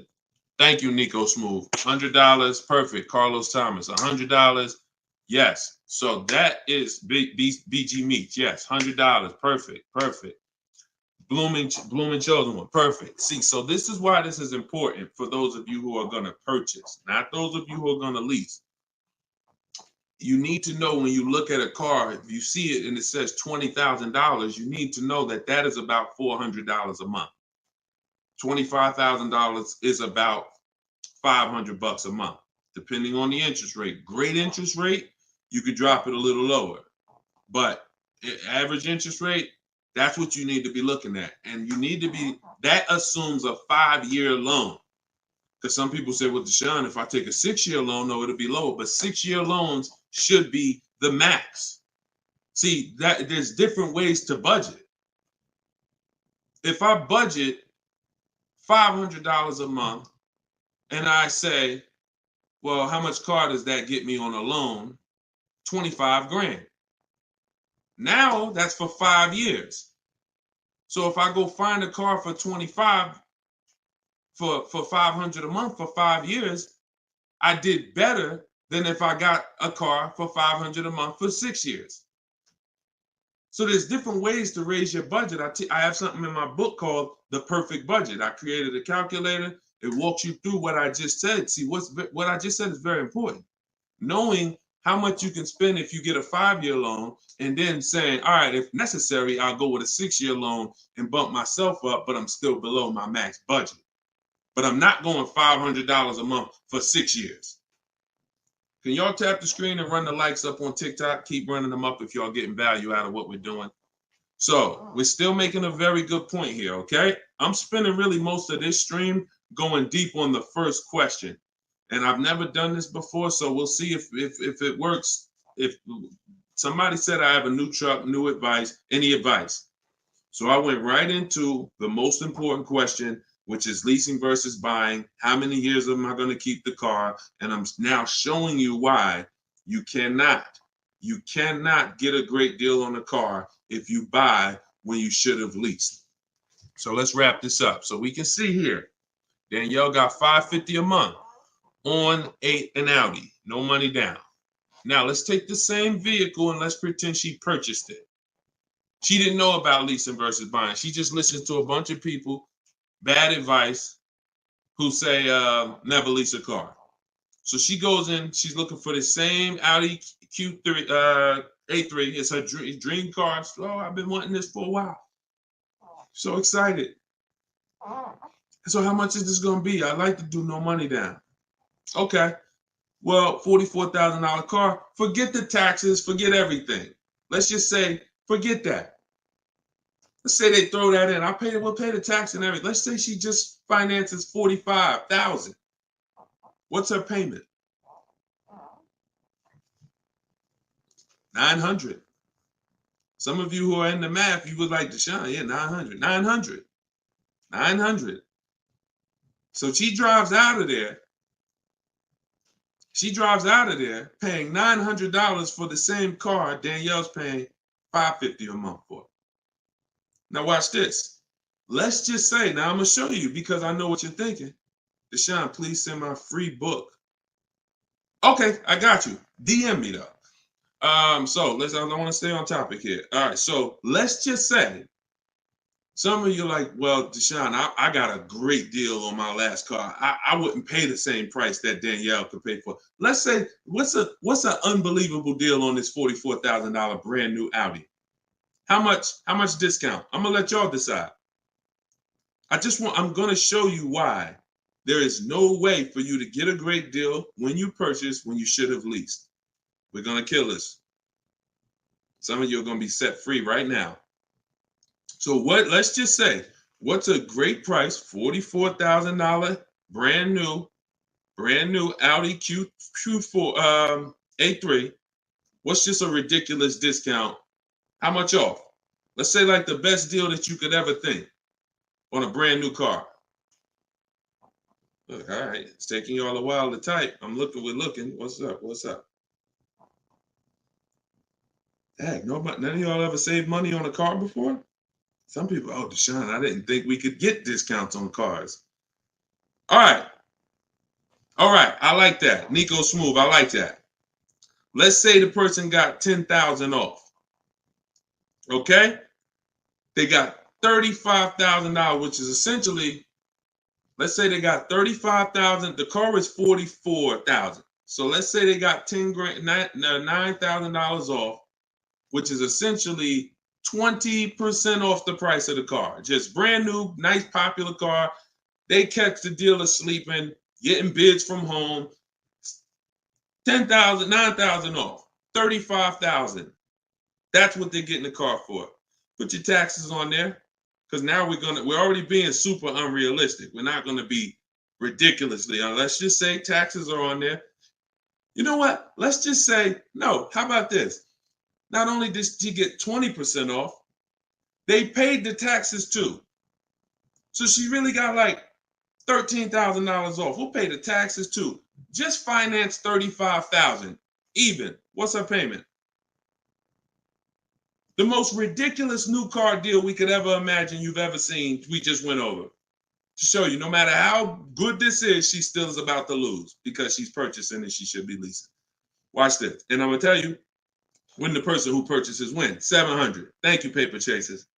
Lisa, $650. Those are the estimates. Where do we win at? Imagine if I just gave y'all a ridiculously unreal situation that will never ever happen, but just to illustrate, if that ever happened, 20% off the car, pay the taxes, her payment's still higher than Danielle leasing. So when does the person who buys win? When they keep the car long enough to outlive the depreciation. Very simple. 8 years. 8 years. It's no comparison. So like you're sitting there and you're like, Deshone, I bought my last car and I've been buying cars all my life. I was just taught you buy your cars, you don't lease them, but I never keep them more than 8 years. If that's you, I want you to type a sad face.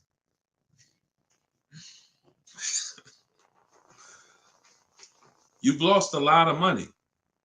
So what would you rather? Would you rather never hear about this, really go all your life listening to bad advice? And we might wrap this because we still got time. Before we even go back into more questions, we actually may go a little, because some of you are like, Deshone, well, what if you buy a new car, a used car? Because you just compared that to a new car. All right. So let's just go back one more time. Let's pull up Danielle's because we're on that scenario. So we already said Danielle drove out with a $550 a month lease, paid her first month's payment. Best impossible deal that'll never happen, unrealistic, made up, make-believe deal we just ran was still a higher monthly payment. So imagine with somebody who just goes in regular negotiations, maybe gets $2,000 off the list price. They're leaving paying it's people right now paying $800 a month for this car, $700 a month, easy, no money down. If they didn't put money down, some people tell you, oh, you know, well, I'm paying I got an Audi and I'm paying only $6 for it. They never tell you that they put 10 grand down.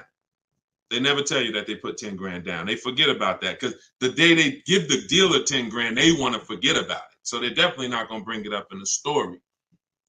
No money down deals. This is what you're doing most times when you're leasing.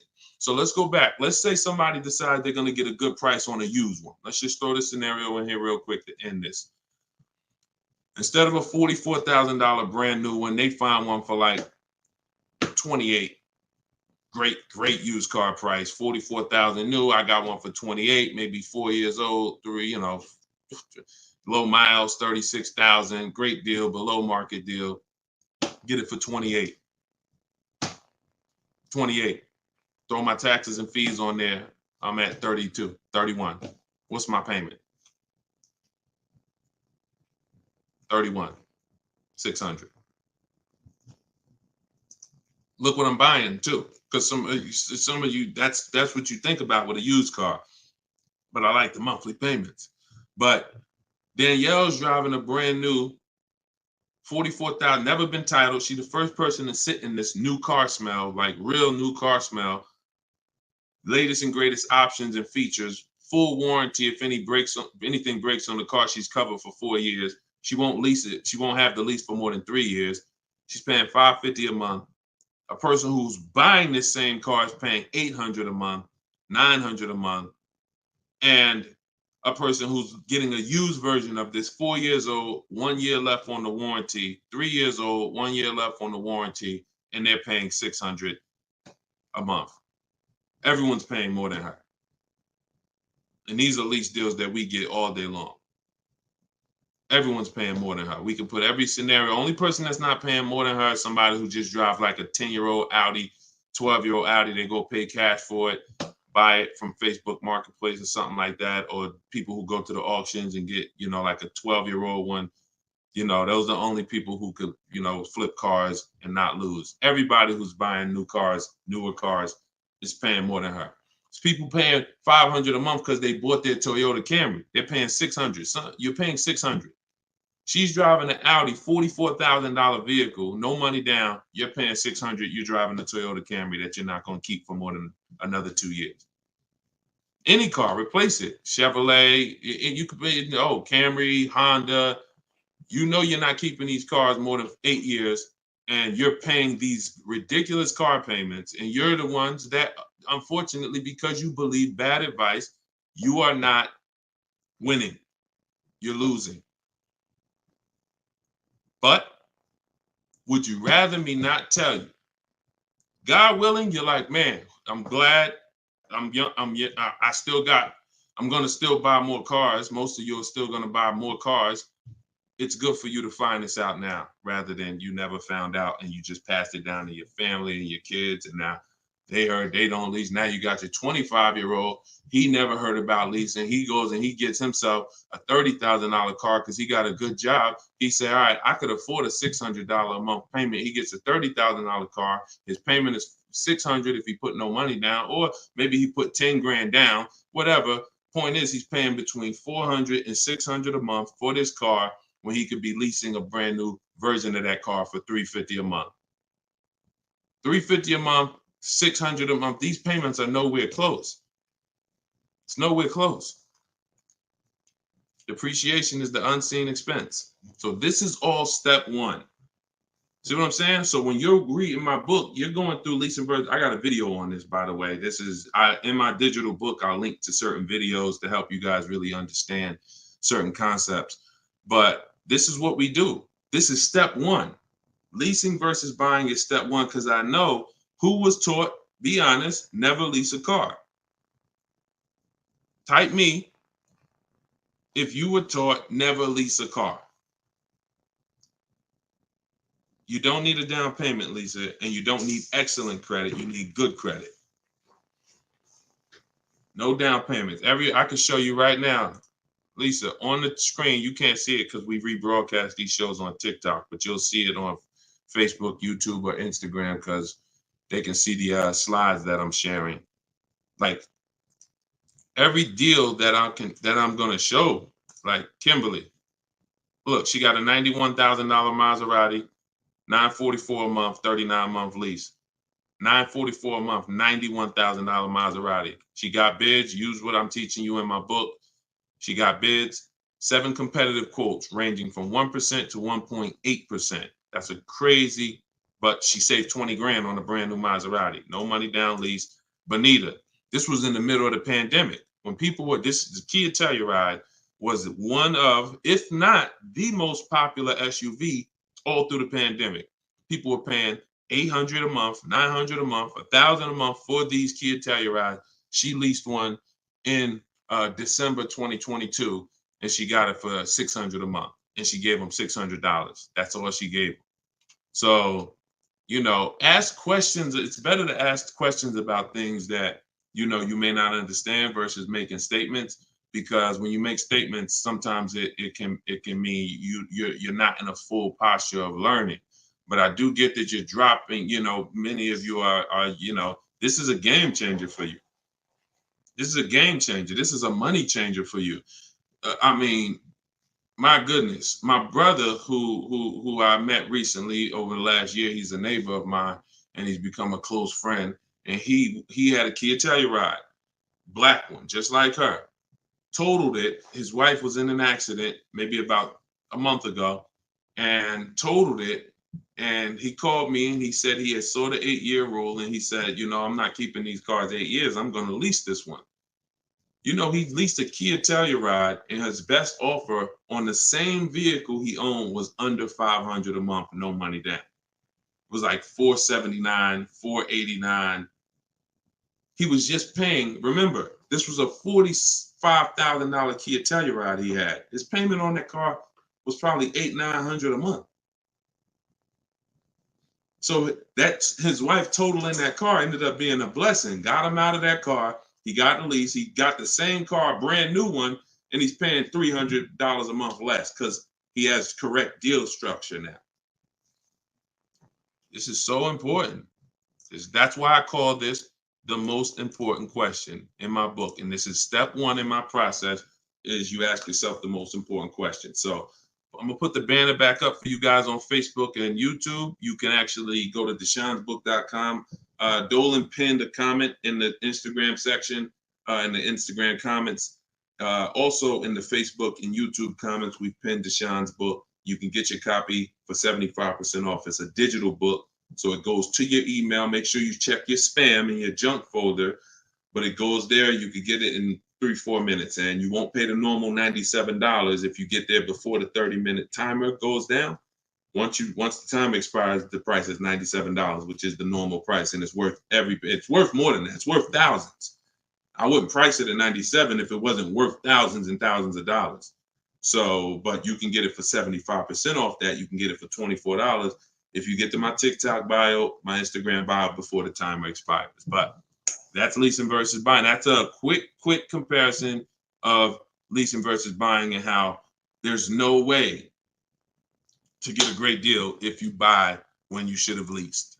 No way. So some of you are going to be like, oh, well, I want to transition because I want to get out of my car that I'm financing and move to a lease. You should do that as soon as it makes financial sense. And that means sometimes you have too much negative equity. You can't move right now. So you may have to wait a year or 2 years before you can actually move over. I like that question M asked on YouTube just now. Do you value owning cars without payments? Can you throw that one up, M? Can you throw that one up, Dolan? Who was taught always pay cash for cars? Who was taught, type a $, if you've heard or you were taught that you should always pay cash for cars. Now, I'm going to tell you, in a market like now, it's great to, all right, I see RJ Velez. Now, there's value in paying cash, and I'm going to tell you where it is, and you got to just, there's no one size fits all. See, the problem, what's been hurting you guys is because you've listened to one size fits all car buying advice. So usually whoever is giving you the advice, they're telling you to buy cars the way they buy cars. Tap the screen on TikTok if this is making sense to y'all. If y'all are following this, keep tapping the screen, running the lights up. Let me know that you're following what we're talking about. So here's what's important. If you're listening to someone who tells you pay cash for cars, buy used cars, that's because they do that. Now, if it makes sense for them, then that's great. But we need to look at paying cash. When does it make financial sense? When does it not? It's based on a couple things. First of all, what are you doing with your money? Because some people say, I don't like car payments. Type me if you don't like car payments. Who said, type that, Deshone, I want to pay cash because I don't like car payments. Can we type that? Can we dialogue on this? Car payments. Anybody? Okay. May not be that many of you right now. There are people who say this, but you don't realize that car payments, when you pay cash, all you're doing is saving up a lot of car payments. So that's all it is, unless you just win the lottery. If you get a lump sum inheritance, that's different. But if you have saved up $15,000, $20,000, $18,000, and you want to pay cash $25,000, then all you did was save up a lot of car payments, okay? Or save what could have been car payments. You can put them in a savings account and just have the car payment come out. So you can literally say, all right, I'm going to put this cash, $25,000 in a savings account, and that's where my car payment is going to come out of, so I don't spend that. If it makes more sense for me to pay cash, then I'll take the cash. And when it usually makes sense is when the rates are very high. If you can't get a rate that makes really, really, good financial sense, and I mean like we get bids for our rates. We make banks bid, we make credit unions bid, we get multiple offers in what I call the bank bidding war.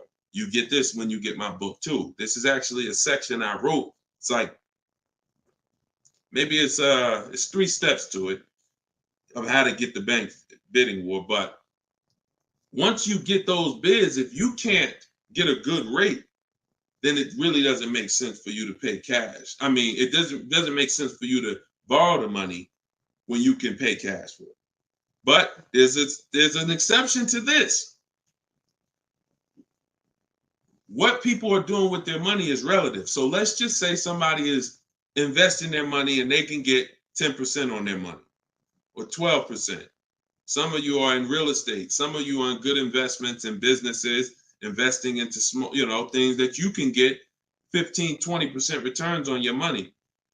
It doesn't make financial sense. If you could get that type of return on your money, why would you want to put it into a car that's going to get you not just a low return? What's the return on a car, y'all? When you pay cash, you pay $25,000 into a car. What is the return on that?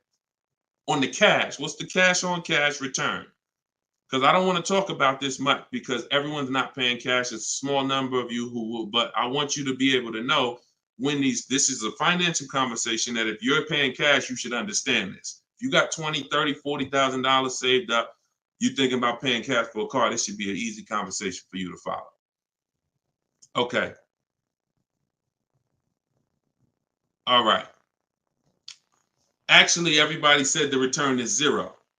I haven't seen anyone who's correct yet because it's not. The return would be 0 if you put the 25 in and then 5 years later you came back and got your 25 out. That's a 0 return. If you put 25 into an asset and then you come back in 5 years and you should give me my 25 and they say, well, it's 5 years later, this asset is now only worth 12. What's the return on that? What's up, Big Spoon? What's the return? Not 0. It's negative. It's negative. So you wouldn't take money out of investments that are getting you 10%, 12% or more to put into something where that cash is going to be a negative return on your cash. So that's one thing to consider based on who you are. Another thing is to consider if your money's not invested, you're not doing anything with your money, then just keep the debt down. Keep the debt down. Another thing we do is we see if there's any special rates on the car we're buying, because when rates are high, traditionally, you're not getting a low rate from a bank or credit union. Rates are 6%, 7%, 8% on average. You're not going to see 3%. But sometimes you'll see 3% as a special rate. That's car specific. So if I'm shopping for a Mazda CX-5, I'm going to check to see, do they have any special rates this month on the car I'm shopping for? It might be 2.9, 1.9, 0% sometimes. And these are instances where it doesn't make financial sense to pay cash. If I can get this type of rate, use the bank's money for a very low percentage, and then turn around and use my money and keep my money invested or keep my cash. Maybe you just want to have your cash. Once it's in the car, you can't get it. So once you put your money cash in the car, you can't get that money back out until you sell the car. But if you can keep the money and get the car, now you have your cake and you eat it too. I still got my cash, but I'm leveraging the bank's money, paying them small amounts of interest to use it.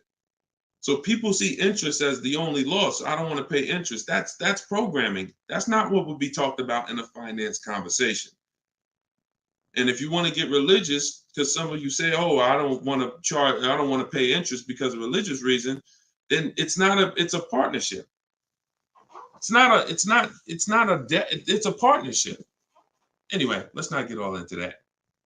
Just paying cash is right sometimes for some situations. Paying cash is not right sometimes for other situations. The key is, which situation are you in? That's the key. Knowing how to ask yourself the right questions. Which situation am I in? I'm getting good returns. Stock market been returning me X% late. Hey, this many years, this has been my return. I think I'm going to keep my money invested and I'm going to use the bank's money. That's right for that person. All right. So that's a great question. I don't know how we went deep on that, but we're going deep in this stream. I normally do rapid fire Q&A. We're going deep on some subjects. And again, this is all in my book. Everything that I'm teaching is in my book. Every part of my strategy, it's a 7-step process. First step is most important question. Second step is deal structure. The equity assessment. For those of you who are replacing a car or a lease, assessing the equity in the asset to see how much money we can pull out, if any, to either put in our bank account or use in our next transaction. Third step is deal structure. Fourth step is shopping, not buying. It's actually called shopping, not buying, where we enjoy shopping, we enjoy test driving, we enjoy the process. We're about to spend $30,000, $40,000, $50,000, $100,000. We actually enjoy shopping for the item. There's no pressure because we're never talking numbers in the dealership, ever. That's our rule. Step 5 is multiple offers. So once we've selected what we're going to be getting, it's time to get multiple offers on it. If we're getting a used version, it's time to see multiple options of it. And if in step 5 in my process, used car shopping is online marketplaces. You're using online marketplaces, cars.com, carfax.com, autotrader.com, cargurus.com, Carfax, CarMax, Driveway, and Carvana. 8 marketplace, eBay Motors. See, some of you are missing great deals because you're only looking at 2 of the marketplaces. That's like you're not going to see below market deals until you can see the whole market. So when we're shopping for used cars, that's what we do. When we're shopping for new cars, we use my 25 to 5, where your goal is to get 5 offers. If you are shopping for a new car or a lease, your goal must be to get 5 offers, because until you get at least 5, you are not going to get a below market deal. Because we have thousands of people who have come before you who have used this, and they report to me, they report their deals to me. So when I can tell you the deals we see, we have to get at least 5 offers, because 4 are overpriced. Some people get 6, 7 offers. You saw Charles earlier on his Palisade. I think he said he got 10 offers. But once you learn how to get them from home, either you could do it your way, you want to call and get them, you want to ask for managers to get them. I don't care what you do. If you're using my process, we don't do any talking. So when you're using my book, we're not talking. Because when you talk, who knows, when you talk, you can say the wrong thing.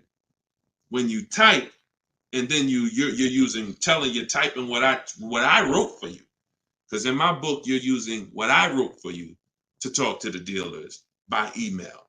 So I can't even say talk to the dealers, to communicate by email, because we know everything they're going to say. So then the step 6 is paperwork and protection. Once you get your lowest offer, you find the best option. It's time for the paperwork. And then step 7 is delivery. That's it. So everything that I teach is out of one of those 7 steps. And, part of why you have not gotten the deals that you see me sharing is because you don't have any process. You're just winging it. You're just hoping things go well for you. And that's just not a place of empowerment. That's just not a place of empowerment. Strategy is here. So, so we went deep on some of what's in that book and what you'll learn if you get it in the comment section, or you can get it in my TikTok or Instagram bio. If you're watching us on TV, you can also scan that QR code with your phone. And as long as you get there before, but now you're seeing why the book's worth $97. I see why you priced it at $97, Deshone.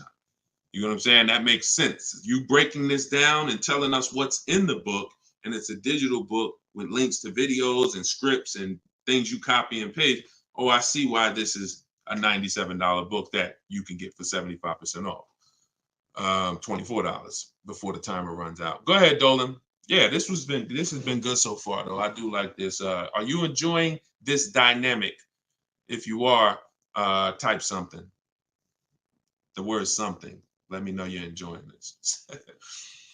All right, this is from TikTok. I'm told lease deals are new each month. Yep, they usually are. Why shop if brand has same financing deal? There's no same financing deal. So lease deals change every month. I'm going to make sure I'm trying to understand your question right. I'm told lease deals are new each month. Lease deals usually change every month. Sometimes they'll run the same one for 2 months, but usually something changes about the lease deal either every month or every 2 months. Why shop if the brand has the same financing deal? Well, we're shopping for offers. So shopping is to get offers. The financing versus leasing is the first question you should be asking yourself, though. Because as we spent a long period of time talking about earlier in the stream, one offer is not, you can't get a great deal if you buy when you should have leased. So if you didn't see that, definitely watch the replay on YouTube or Facebook. But there's no, the financing and lease deals are extremely different, and they're going to be entirely different prices. And we can't even depend. We don't even. Another thing you're doing, if you're buying a car, looking at the special finance deals is important, because that's how we see if they have 0% or 2% or 3%. But looking at the lease deals is absolutely pointless. Looking at the lease offer is, I don't even call it a deal. It shouldn't be called a deal. Anything that 100 people can come in and get is not a deal.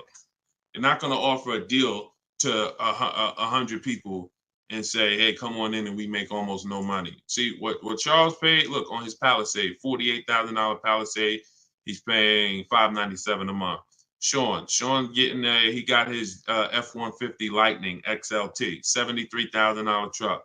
His lowest bid, he saved, he got it for $4,915. What's this? $21,000 off is what he got. We're showing it on the screen right now in case you think we're capping. You know, we don't need to. You know, this is, look, Frina, y'all saw Frina, 579. This is Tiffany, who wrote us in when she got her deal using my book. She said, I believe we got a good deal from what we learned from the book. Look, it was a $44,000 MSRP that she got $6,530 off the price. That was her lowest bid. So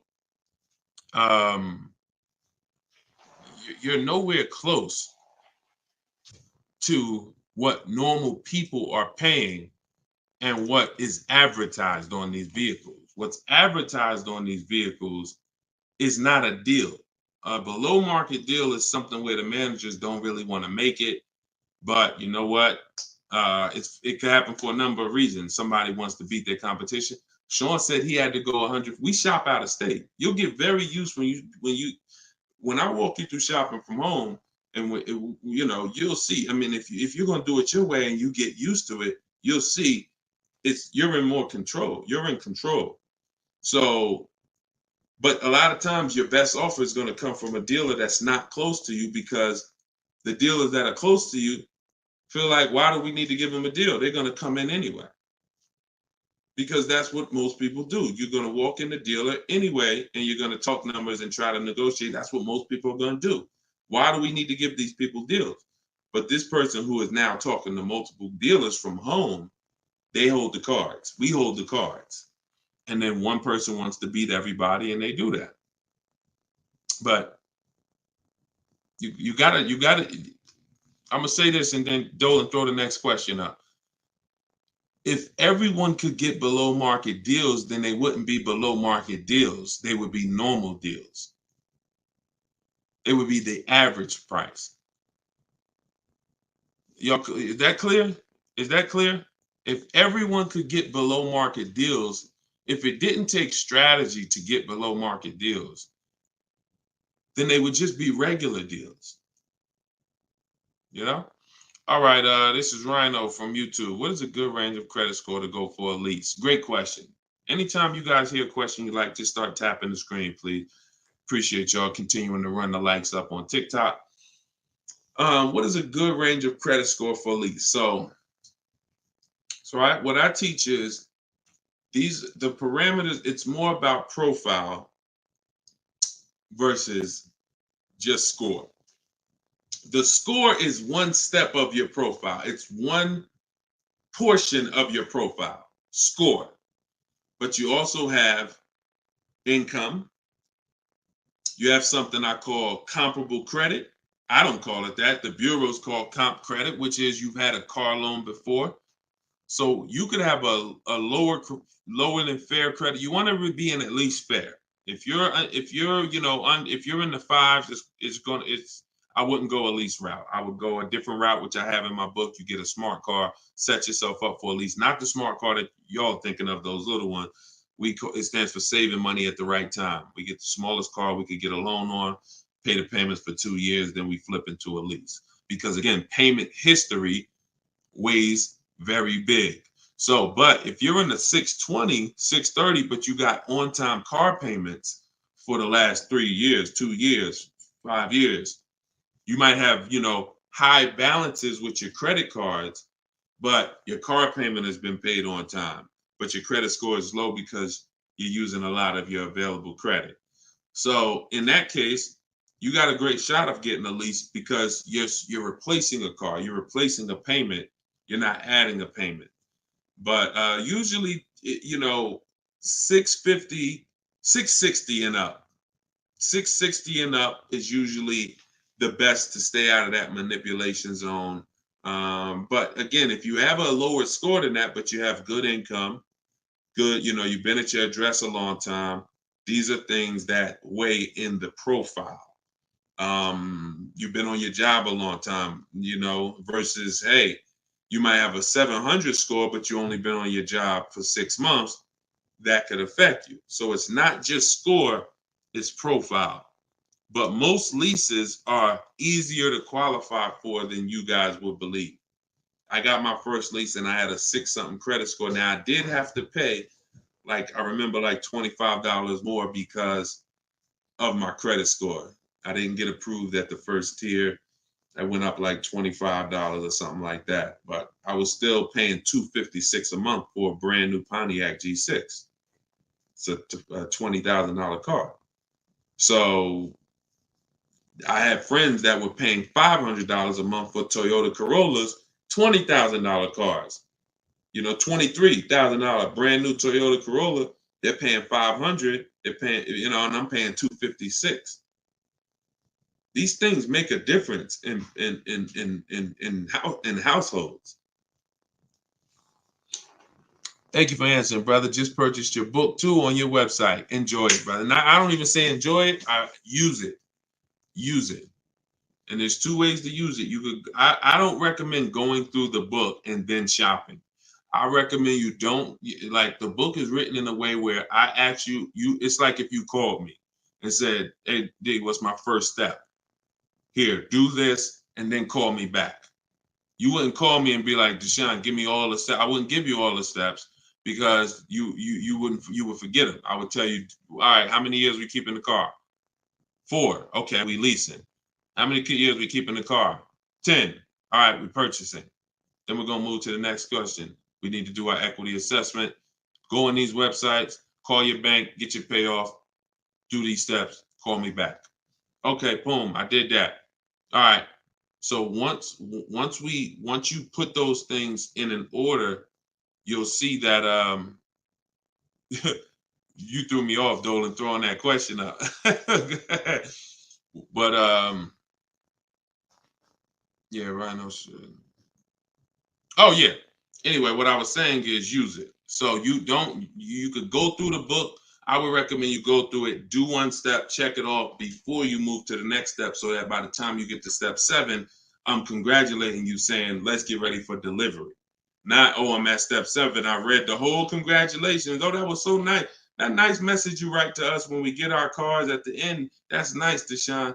You shouldn't be reading that until you got your car. You get what I'm saying? I'd rather you go through the book that way. It'll be a lot quicker, a lot more effective for you. All right, but use it. Use it. Great. All right, Dolan, throw that up for me now. Thank you, man. Appreciate you. Okay, Freon on YouTube said, what about refinancing when the rate drops? Absolutely. If I'm buying a car and I'm paying a high rate, what is considered a high rate, 7-8%, depending on the car. Now, there are times where rates are high. That's the best offer you could get. But there are times where we know rates are 3%, 4%. There's time when the rates was 2 and change from the credit unions and things of that nature. So, relative to what they've been, these rates are high. So, yes, as long as you have a great car, the goal is always to get a great car. You could change the loan, like Freon said, by refinancing. So let's say I have horrible credit, 400 score, I need a car.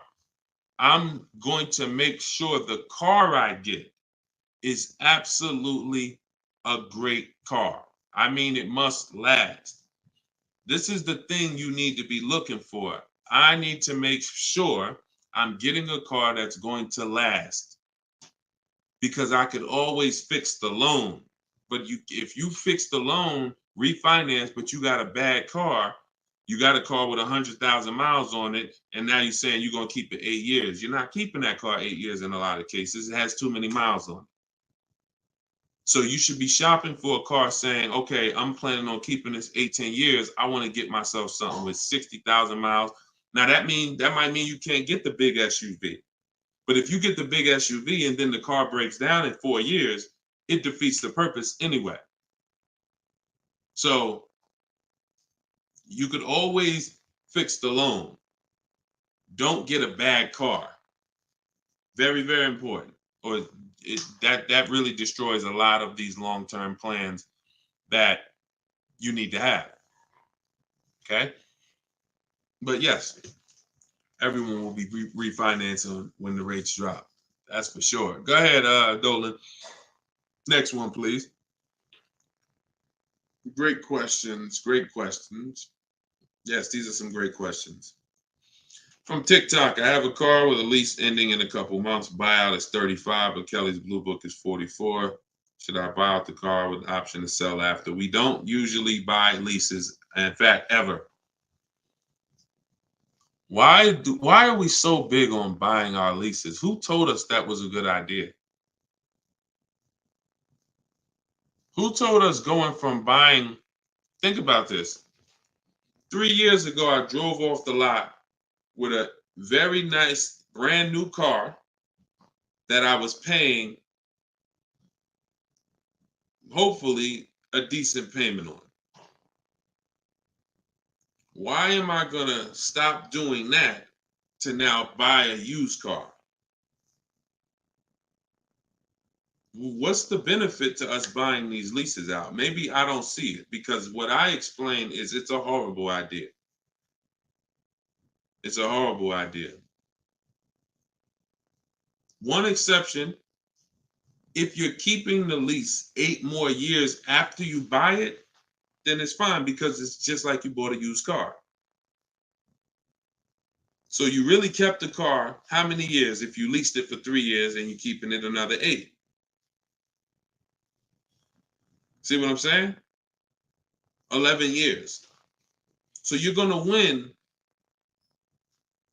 It's still a bad idea, but you'll win somewhat if you keep the whole car 11 years, because I'm going to tell you why. Once you get a used car, you reset everything. You got a new, that's a whole separate transaction. If you lease a car, your payment on that lease is going to be, let's just say your payment on the lease is $450 a month. What you're going to find in most cases, if you buy the lease out, to get a $450 a month payment, you got to take a 6-year loan. To get a $450 a month payment, you got to take a 6-year loan. So you already leased the car for 3 years, and now you're purchasing the balance for another 6. You leased the car for 3, you're purchasing it for another 6. That's 9 years. So why did I just say the only way to win when you buy your lease is to keep it at least 11 years? Because how many years of payments are most people going to have? 9. 9. 9. Can we let that sink in? A person who buys their lease, like most people are going to buy them with 6-year loans, you're paying for 9 years on the same car. 9. Even if you get a 5-year loan, 8 years on the same car. So it'd be a shame to go pay 8 years on the same car and then turn around and do that all over again. So you want to keep it long enough to at least, hey, I had 2 years of no payments though. You know, I had that car 11 years. I only had 2 years of no payments on it. That's a pretty bad way to live. You're paying on 9 years old, 8 years old, you're still paying on the same car. 7 years old, still paying on the same car. This is why buying your lease is a horrible idea in most cases. From the start, you should either be leasing or you should be buying a used car. It's one or the other. and you're buying a used car that if you plan to keep it 8 or more years, you're leasing if you're not planning to keep the car 8 years. That's it. Not many cases where these make sense. Go ahead, Dolan. It's a great question though. And I'm hoping we can help a lot of people stop doing that. And eventually maybe 10 years from now, 15 years from now, people won't be asking these questions, but it's a very, very common question. Go ahead, Dolan. Shoot the next one up, brother. Nico Smooth on YouTube. What's up, my man? Deshone, if I wanted to counter offer lower than what the calculator generated, would that be realistic? Getting 1.4% would like to get around 1. If your lowest offer is 1.4, then that's the lease program. If your offers are 1.4, your offers should not be the same. That means you don't have enough offers. If all the offers are in one spot, 1.4, that means you're not getting enough. Once you get 5, 7, you'll see they should be at least $150 to $200 a month difference. That's how it should be. $400 to $600 a month. $600 to $800, $600 to $750. That's how it should be. Now, once your lowest offer is 1.4, but you have 1.6, 1.7, higher offers than that, then 1.4 is the best. And that's the lease program. There's nothing you can do about the lease program. All you're doing is finding the dealer that's going to agree to discount the car the largest amount. The lease program is then going to dictate what the payment's going to be. But yeah, you're on the right track. Go to a Plan B vehicle. It's surprising how different every single vehicle has a different lease program. In regards to what and just to really hammer this home, Zafrina, who we showed first at the beginning of the stream, she had a $579 a month lease on a $65,000 truck. She was shopping for a Jeep Grand Cherokee Limited because that's what they had and they were replacing the lease. So she gets a 1.1 and change. It was like under 1.2, like 1.19 or something like that. That was her best offer on a Jeep Grand Cherokee Limited. That's a great lease. That's a great deal. $600. That's a great lease deal. Probably a $450 payment on a $40,000. Great lease deal. But she said this guy is saying that he thinks he might be able to do better on a hybrid Jeep Grand Cherokee Limited. He said he could probably get me below the 1%. I said, okay, you need to get 5 more offers at least. Because what if he's saying he could do better on that version, that means that version has a better lease program, which means you need to get your 5 offers again. She called me 48 hours later. Well, she posted in our group saying that she had gotten that $579 a month, which was a 0.88% lease. So that's not only is every vehicle have a different lease program, every trim level has a different lease program. Almost trim levels can have different lease programs attached to them. In many cases, they do.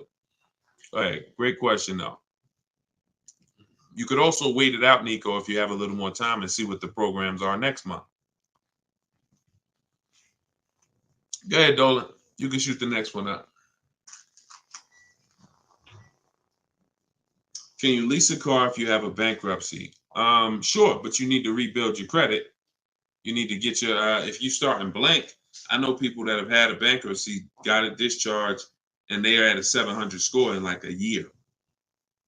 So I will be following Shonda Martin. I recommend her to everybody. She has great strategies on credit. She does a lot of live streams like me, and she has great strategies. So I think she's on every platform. Yeah, she's on every platform that we're on. So Shonda Martin. But yeah, get yourself up to like a 680, which is not hard to do because you're starting fresh. Many times a Chevy or a Ford, a Honda, Hyundai, Mazda, Subaru, these leases don't need you to be incredible. If you have a good job, long history on your job, and a 680 score, you're going to get most of these leases. These are not like luxury leases to the point where they're snooty. All right, go ahead, Dolan. Genesis on YouTube. So how can you lease out of state with the current lease looking to trade in? But I heard Deshone say out of state lease deals are good. Well, if it's the best offer, you go as far as you need to go to get 5 offers. In my book, we use my 25 to 5 strategy, where you're connecting with 25 dealers online in 20 minutes. We go to their websites using the contact tab, and then you have a template of mine that you copy and paste. If you're going to do it your way, you're just writing in, all the details of what you want, when your deadline is, what options you're looking for, what you're over. This is all stuff I walk you through in the book. What you're looking for. Really, it's about the car. You're not saying, hey, I'm looking for a lease quote, I'm looking for a purchase quote. We need to find out who even has a car before we start talking about money. But then the goal is that you got to get at least 5 offers. You got to get at least, and you have to do the equity assessment to see if there's any equity in your current lease. You don't want to return that, and you don't even know if there's any equity in that lease. And the only way you know that is the offers you get are higher than the payoff. It's very simple. Equity is offers, cash offers from CarMax, Driveway, Kelly's Blue Book, instant cash offer, not Blue Book, the website, instant cash offer, Kelly's Blue Book, Auto Nation, sell my car, Car Guru, sell my car. You have to get these offers, and if those offers are higher than your payoff, then you have equity when you sell the car to these people. If you have a third-party restriction, you can't sell the car directly to them. You got to sell to a local dealership. You got to get bids from a local dealership. I teach you how to do that. For those of you who have third-party restrictions, we talk to used car managers to sell our leases. So I've been doing this since 2006. Like, if I wasn't called to build these companies, then I would be. If I wasn't called to build these companies, there's no doubt I would be selling cars, making $200,000, $300,000, $400,000 a year. There's no doubt about it. But that's not the path God had for me. So what I'm telling you is based on me understanding 99.9% of the car buying of the industry inside and out, and giving you the way to actually stay in control, call the shots, have the business come to you, have the banks come to you, have the cash offers come to you, and then you're just simply picking the best ones as they come to you. So this is all in my book, Cars from Home, 7 Steps to Saving Time, Money, and Avoiding Dealerships. It's a digital book. You can get your copy for 75% off in my TikTok bio, in my Instagram bio, or we have a comment pin. Dolan, can you post the comment for everybody again on Facebook and YouTube? Just copy and paste that comment for everybody. And also we'll put a banner up on the screen for those of you who are watching us on television. You can scan this banner with your phone, and it'll take you to the 75% off page. So you'll only pay $24. You won't pay the normal price of $97. But that offers for 30 minutes. Once the timer does expire, $97 is your price to get it, which is still a great price. I'm sure everybody who spent time with us today can see why $97 is going to save you probably tens of thousands of dollars, depending on how many cars you get. Sean saved 20 grand on his first car. So for those of you who want to attend my free masterclass, Everything You're Doing Wrong, Buying, Selling, and Leasing Cars, you can attend that in my bio. We'll also put another comment for those of you who want to attend that. That's about an hour-long class, and I'm teaching very specific. You'll need a notepad for that. That's not just Q&A, although we do Q&A after. So you guys can go watch that, and so we'll put, and that's also in my Instagram and my TikTok bio. So the information's available, y'all. That's the whole point. There's no excuse. Everything that we talked about today is really financial awareness, financial literacy that you have not learned. You haven't heard of it before, but this has been around. We've been doing this for 3 years. Over 2,000 people have come before you. We have over 6,000 people that have this book now. So this ship has sailed. This car buying from home, you're late to the show now. And you can't afford to go buy another car the old way and think you're getting a good deal. You can't afford to do that. I mean, money is very hard to come by for some people, and you need to, I don't care who you are, you should take it seriously. So this is why we're here. And so you can get it from my free videos, from these Q&As, in my book, in my masterclass. I don't care how you get it. You want to join me in Maps Academy and have me coach you through your car buying. I don't care how you get it. Just make sure you get it. Get in where you fit it. All right. So that was episode 17. All right. We'll see you on episode 18. God bless y'all.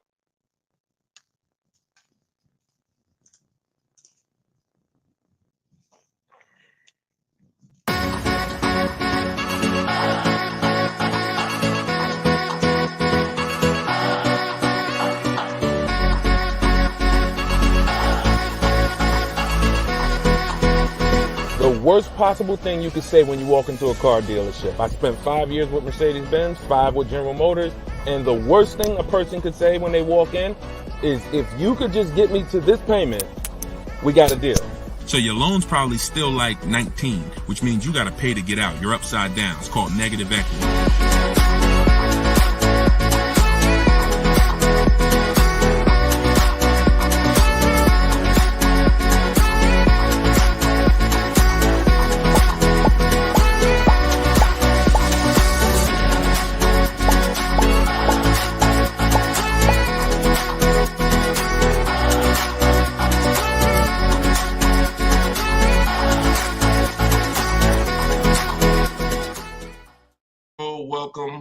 Welcome. This is episode 17 of Car Shopping Questions and Answers. I am your host, Deshone the Auto Advisor, and we do these live shows throughout the day, throughout the week, to make sure that you have access to cutting edge car shopping strategy, which is the science of making dealers and banks bid for your business instead of negotiating the old-fashioned way. So that is what we do here. Frankie boy, good to see you, Frankie boy, on TikTok. Kev, I see you on TikTok. We are live on all 4 platforms: TikTok, Instagram, YouTube, and Facebook. We have Dolan in the background. He's going to be pulling in your questions for the show. So as you're here, you can start typing your questions. Let's get the housekeeping out of the way as well. Could everybody who shares great information hit the share button? Also, I'm the author of the new digital book, Cars from Home. It's called Car Shop. It's a 7-step system that we use to car shop, and we get bids from home. Everybody that you're going to hear me talking about today, I'll be sharing a lot of different people throughout the broadcast that use this system, so that you can see the different results that you will get when you start learning to make dealers bid for your business instead of negotiating the old-fashioned way. So thank you to everyone who has reviewed the book. Again, this is our Thursday, 12 p.m. live. It's May 9th, so you guys can start typing your questions if you are here with us live. And for all of you who do want your copy of my new book, Cars from Home, 7 steps to saving time, money, and avoiding dealers. We have a link in the comment section on Facebook for you guys. We also have a link inside my TikTok bio, inside my Instagram bio, that you guys can use to get your 75% off your copy. So you won't pay the $97 price. You'll pay $24, but it's only for 30 minutes. So once the 30-minute timer is up, the price is $97, and it's a great price. So all of these people you'll be hearing throughout the show have used the strategies that are in this book to save thousands and thousands of dollars from home. And that's where I'd like you to be as well. So Dolan, as you get the first questions coming in, feel free to throw them up, and we'll get right to it, y'all. Let's go. Whenever you don't see the banner above me, you know we're actually live. When you see the banner, that means we're rebroadcasting, because we do rebroadcast this show throughout the day. But whenever you don't see the banner, that means we are absolutely live. Okay, so start typing your questions. Type them fast, and we'll get to it. T. Del Mar on Instagram. I'm leasing. Now test drive. Why do I ask for an older salesperson? Won't any salesperson be okay? No, any salesperson will not be okay. Some salespeople will bring you in for a test drive, we talk to people who are experienced in the dealership. So when we talk to them and we ask them, do they have a car that would come in to see, we know 9 times out of 10, they're going to be honest with us. You get a new kid on the block or a salesperson who doesn't care about this stuff, they'll get there. Who's ever gotten to a dealership, was coming for a test drive, and then the dealership said, oh, that car got sold, or that car is not here anymore by the time you get there? If you've ever had that happen, type me. You set up a test drive, you come in, oh, I was coming to see that car. Oh, it sold like, 2 hours ago. It just sold. See, when you're dealing with experienced salespeople who are honest, exactly, Peaceful Grace on TikTok, you understand. So this is why every step that I teach is important. Even things that you might see, okay, why is he telling us ask for this person? It's because if you don't, you run the risk of running into a salesperson who doesn't care. Oh, they'll get there and just, oh, well, that car sold, but hey, I might have another one. Let's look at some other ones. No, we don't go for that. We don't go for that. Our test drive is strategically set up to try to guarantee a successful test drive where we can be in and out that dealership in 20, no more than 30 minutes and coming home. Okay, let's go. Nothing is left to chance. All right, go ahead, Dole. Let's shoot the next one and keep your questions coming, everybody. We'll try to get through as many as we can.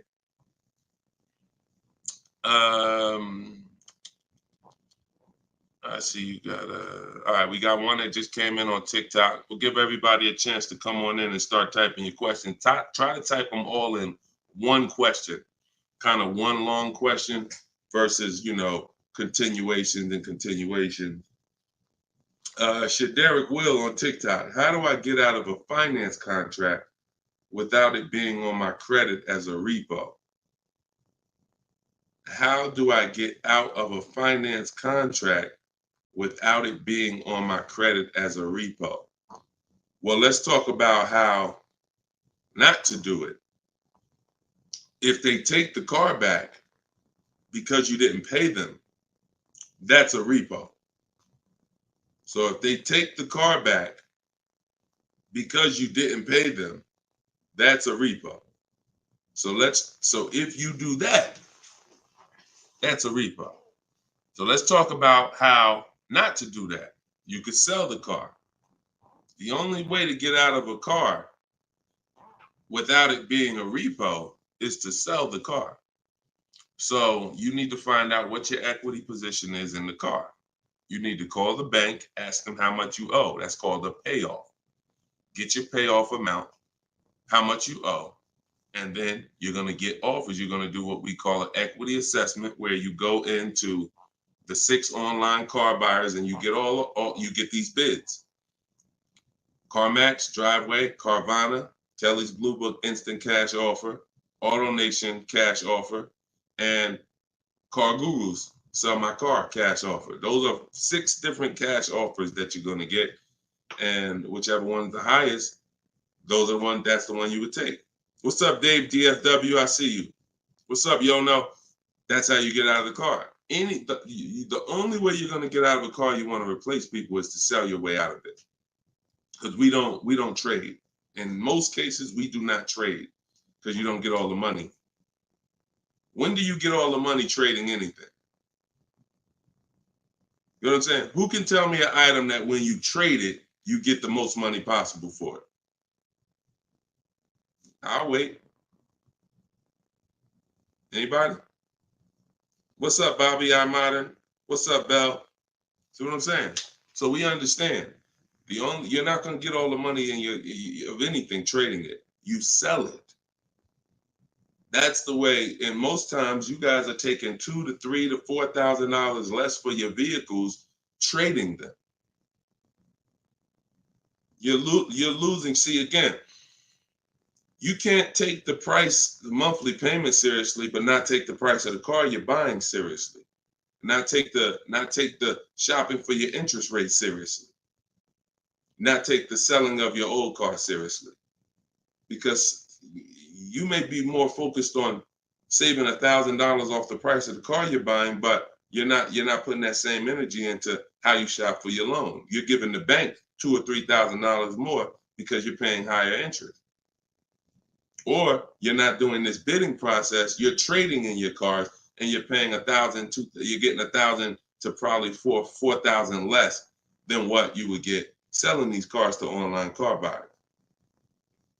So that's how you get out of a car. Only way you can do it is to sell your way out of it, and if you have negative equity, to pay the difference so that you can get out of the car. But if you just let them come take the car, you can finagle anything you want to try to not have it be a repo. It's a repo. It's a repo. And so the time 3 years ago, everyone could have sold their car and really got out of them because the prices of cars were so high. What's up, Alan Denson? Thank you so much. Appreciate you. Yeah, so that's it. Go ahead, Dolan. Shoot the next one in. This is our Thursday live show.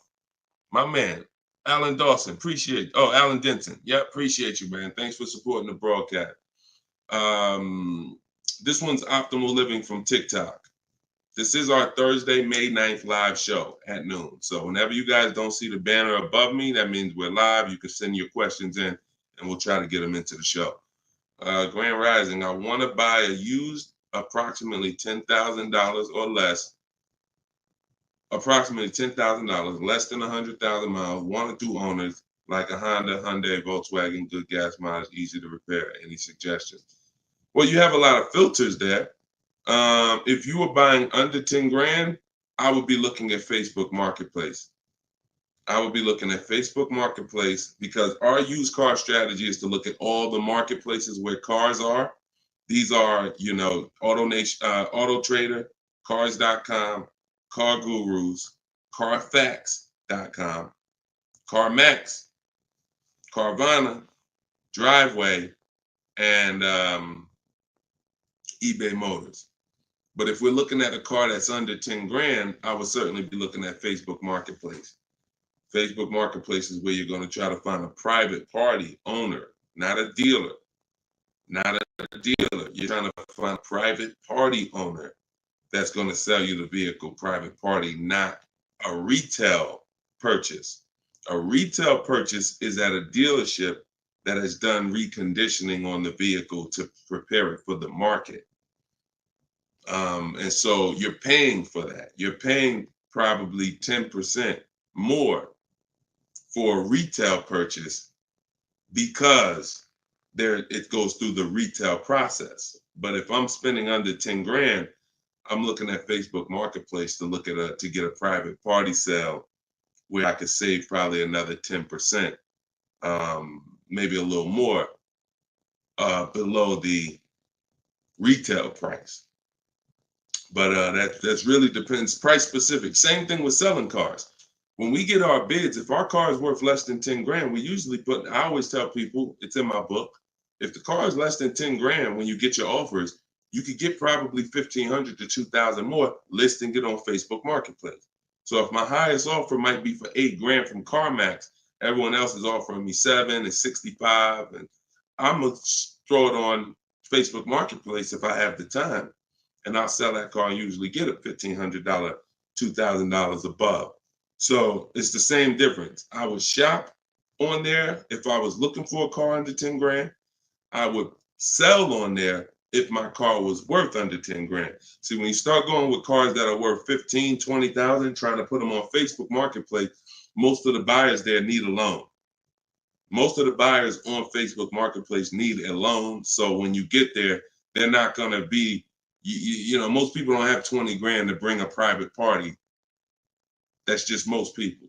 So the buying pool is very small for 15 to 20 grand, 30 grand private party. But the buying pool is very big for under 10 grand private party. So you always want to go to where the buyers are, where the best opportunities are. So yeah, that's what I would be doing. Great question, Optimal Living. All right, keep the questions coming, y'all. I see Sharita said, hey, I got the book. I'm stoked. This is great info. Thank you so much, Sharita. Enjoy it, use it. The things that are in my 7-step book, y'all, is everything you're learning right now. So everything that I'm teaching you is out of one of my 7 steps in my car shopping process. My book is called Cars from Home. So it's all designed to teach you the science, walk you through the science step by step of doing 90% of your car purchase from home, 90% of your savings are done at home, not in a dealership. The only thing we're doing in a dealership is test driving, is having our car appraised if we have a third-party restriction by a used car manager, and picking up our car if they don't deliver. Those are the only three things we are doing inside a dealership. All the negotiating, the price saving, the shopping the market, the research, the working with the bank, that's all done at home. And some people, some of you are going to do 100% of your purchase from home. If it's a new car or a lease, some of you could do 100% of it, because if the dealer delivers, literally you never went into the dealership except for the test drive, and then we get our bids and we accept the best offer. This is somebody who just got a bid. You can see the dates not too long ago. I contacted 25 dealers. Some of you know my system is used to, we connect with 25 dealers, with our goal being to get 5 offers. Because what percentage of offers is overpriced? Let's see if anybody on here knows. If anybody's been spending time with us, this might be a lot of your first time with us on the stream, but what percentage of dealers is overpriced? Let's see who knows.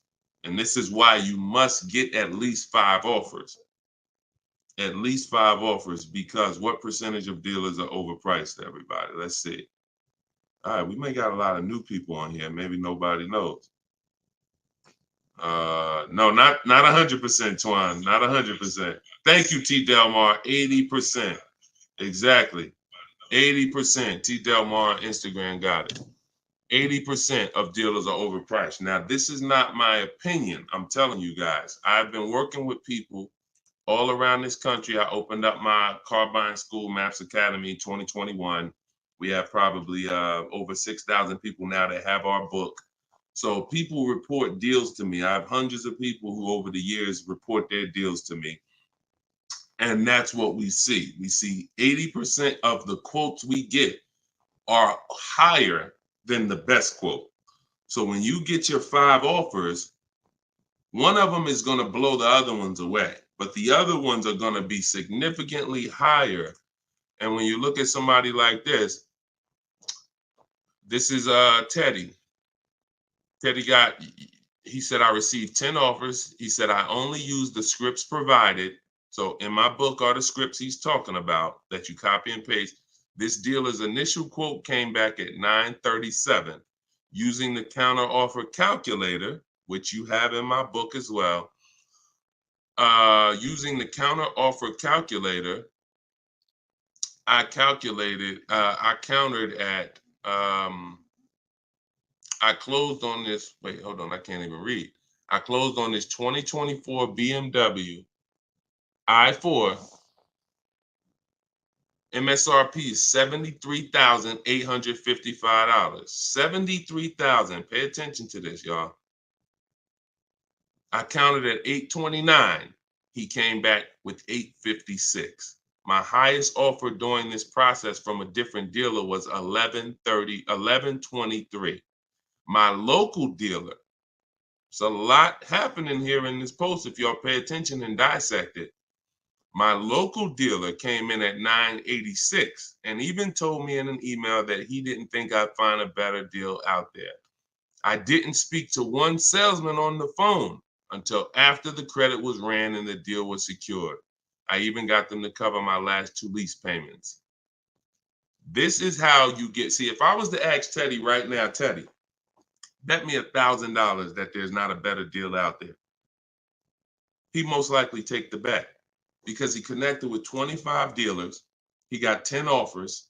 He used it. You can never accept a deal without countering because we don't know what the bottom is until they say no to the counter or until they say, no, I can't do that, but I could do this. Now we know they're at the bottom.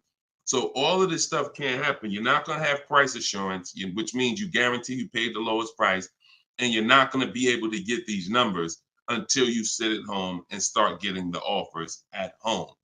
It is impossible to get these types of numbers, this type of confidence, this type of assurance walking into one dealer. Even if you got a good price, there's no way you even know it's a good price. until you have enough offers to know this one right here is the best offer. He might have thought his local dealer was making him the best offer at 890. What did he say? His local dealer came back 986, because remember he has other offers that are 1100. But if he accepts that offer, he's never pulling away in this BMW for $856 a month, a $73,000 vehicle. Now, again, I'm gonna ask y'all before we pull up the next question, and we are live right now. It's Thursday, it's May 9th, and this is our 12 p.m. show. Once again, I'm gonna ask y'all a question.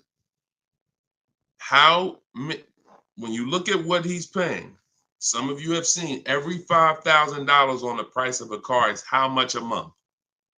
Every $5,000, because this is a $73,000 car. Now I'm going to talk to some of you who don't understand leasing, some of you who are taught you always buy your cars no matter what, and I'm going to show you what this car would have cost him monthly, if he didn't know that leasing was better for him because he doesn't keep his car 8 years.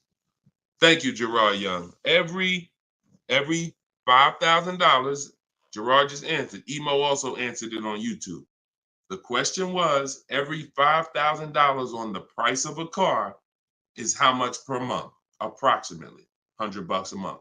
So when you look at a $20,000 car, automatically you should think $400 a month.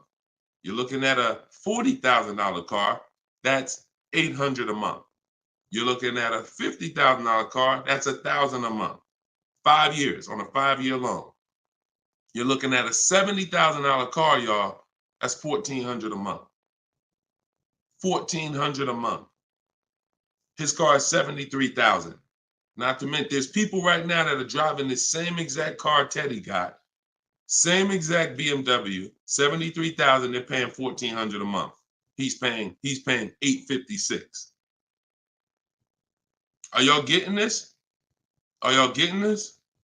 So my book is in my TikTok bio. Click the link there. You can get it for 75% off. You won't pay the normal $97. Go ahead, Dolan, shoot the next question up. Instagram, you guys can go to my Instagram bio and get your copy for 75% off. And it is a step-by-step formula for how to get these deals. That's everything I talk about on these shows. Go ahead, Dolan. Shoot the next one up. Leo, I've been selling cars for 20 years. This young man is speaking the truth. Man, I appreciate it. See, and this is what the 20% of dealers do. The 20% of dealers have no problem, admitting the systems that we teach are better. Because we're not trained as car salespeople. Sometimes you think car salespeople are really trained. The only thing we're really trained on is negotiating and how to get you to say yes. We're not trained in finance, not trained to teach you about leasing. We're not trained to teach you about negative equity, depreciation, all this stuff that we should be trained on, because you're buying a depreciating asset. We should be telling you, listen, based on our financial training, if you're not keeping your car 8 years, your best option is going to be to lease. Because when you buy your car is going to go down in value so much over the 5 to 8 years you have it. If you turn around and replace it, you're going to lose all that money. Your car is going down in value way too much over 5 to 8 years for you to turn around and replace the car right after that. You need to keep it after that. That's when you keep it. 8 years of that's when you keep it, because now you're like, man, I put all this money in this car. Yes, it may not be worth what I bought it for, which was $40,000 8 years ago. It might only be worth $10,000 today, but I'm gonna keep it now because 3 years from now, it's gonna still be worth probably $8,000. It might be worth 10 today, but because it's 8 years old, in 2 more years, it'll be worth $8,000. I'm not losing that much money anymore. You are not winning with buying cars until the car is not depreciating that much anymore and you still own it. Okay? If y'all clear with me on that, just tap the screen. Run the lights up on TikTok if y'all are getting what I'm telling you. If you're getting what I'm telling you, hit the like button. If you're on Instagram, if you're on YouTube, if you're on Facebook, hit the like button if you're clear on what I'm telling y'all. All right, let's move on to the next question, Dolan. Okay, I like to make sure you guys are actually following the conversation. So you have to actually respond and let me know you're following it when I ask you a question. All right, this one's Glenn over on YouTube. If your car lease is up in 6 months, how do you go about trying to sell your lease? Well, the first thing you're going to do, first of all, this is a great question. Glenn said, how do you sell your lease? Now, step 2 in my process. It's called the equity assessment. My book is called Cars from Home, 7 Steps to Saving Time, Money, and Avoiding Dealerships. Step 1 is the leasing versus buying question. Step 2 is the equity assessment, which means if you have a car you're replacing, we got to get the most money for it. And that's never going to be with a trade. So we have to see, is there any equity in our lease? Now, we are not assuming this. We are going to do this process and see, because some leases have no equity. Some leases have a good amount of equity. Like, hold on, I just had somebody write me talking about equity they got in their lease. Hold on. Didn't talk to, I think it was this person. Oh, but I cut off their post. Somebody said they just got $4,000. And I always like to say this. I always like to show this stuff so people understand. You know, we operate with documentation. So when you are getting how you determine if you have equity is with cash offers, not with algorithms. Kelly's bluebook.com. Blue Book says my car is worth this. That means I have equity. No, Blue Book doesn't buy cars.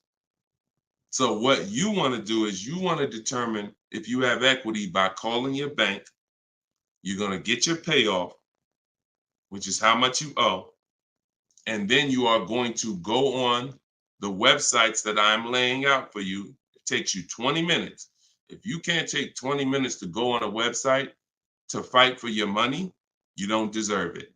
You're going to CarMax, you're going to Driveway, you're going to Carvana, you're going to Kelly's Blue Book Instant Cash Offer, where they connect you with a local dealer to get a cash offer.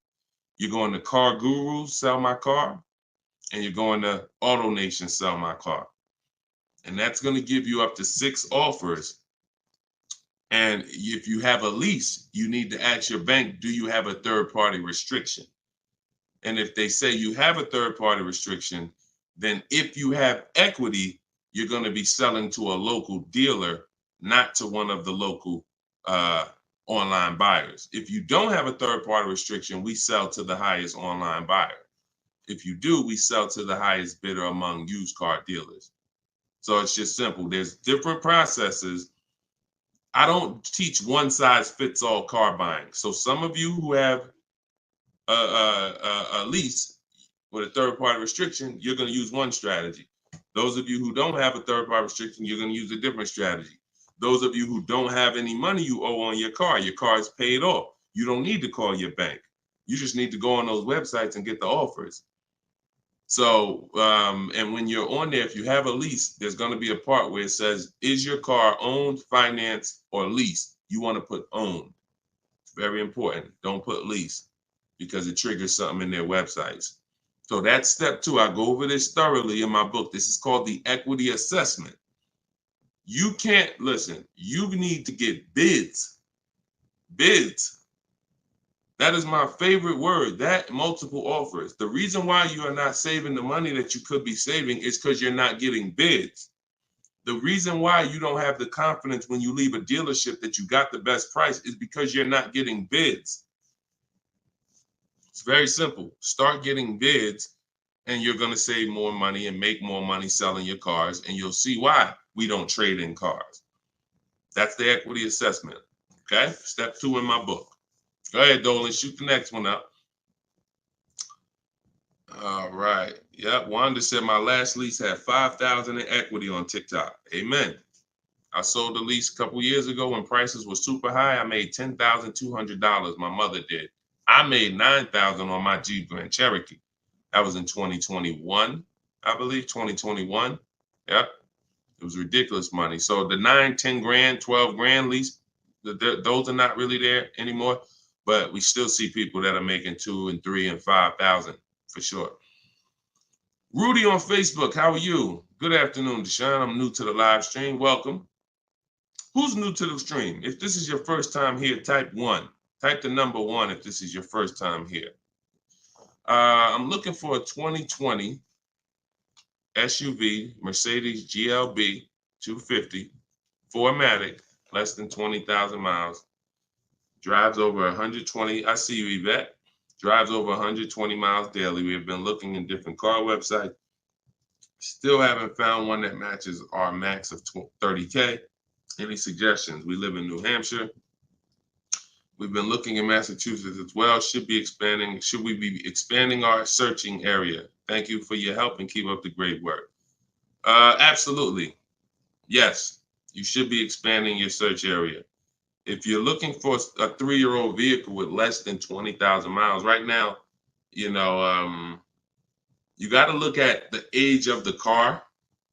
When you're searching for a used car, you got to remember a car comes out the year before the year we're in.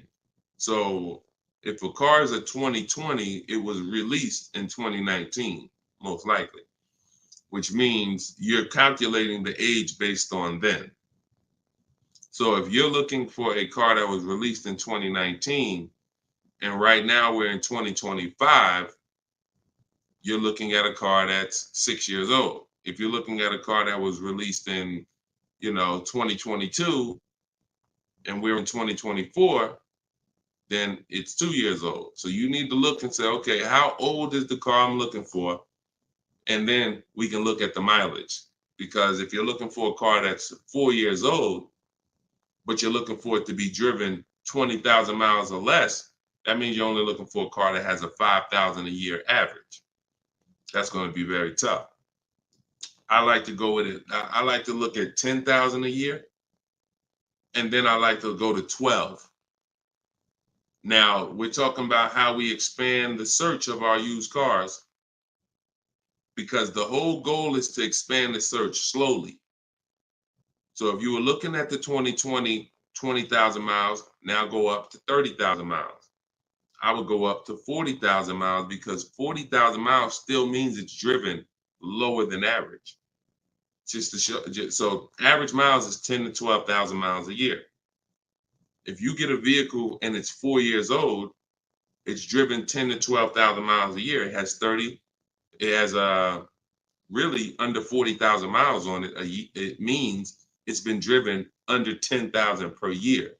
So you're really looking for the mileage. It's the mileage that I think is really going to limit you. Now you could expand your search wide, like you said. There's many ways to expand it.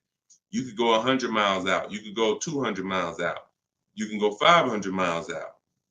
So but you could also expand the search by lowering the mileage threshold and saying, all right, I'm looking for something that has, under 40,000. If it has 36,000, 38,000, 30, I'm good with looking at those. And I think that's going to give you a lot more options, considering how old the car is and how many miles you're looking for it to have. That's way, way, way, way, way below average driven miles. Way, way, way below. And when you have just, you're looking for a car that's only been driven 5,000 miles per year, you're going to have a harder time doing that than looking for a car that's been driven 10. So once we do that, we're still narrowing it down in other ways. Carfax title history, service records, accident history, verifying there's no fake fees. So we have other narrowing down processes. Then we get the new window sticker to make sure, because you can't know you paid a great price without knowing what the original price was. Who's bought a used car in their life? Type the letter U.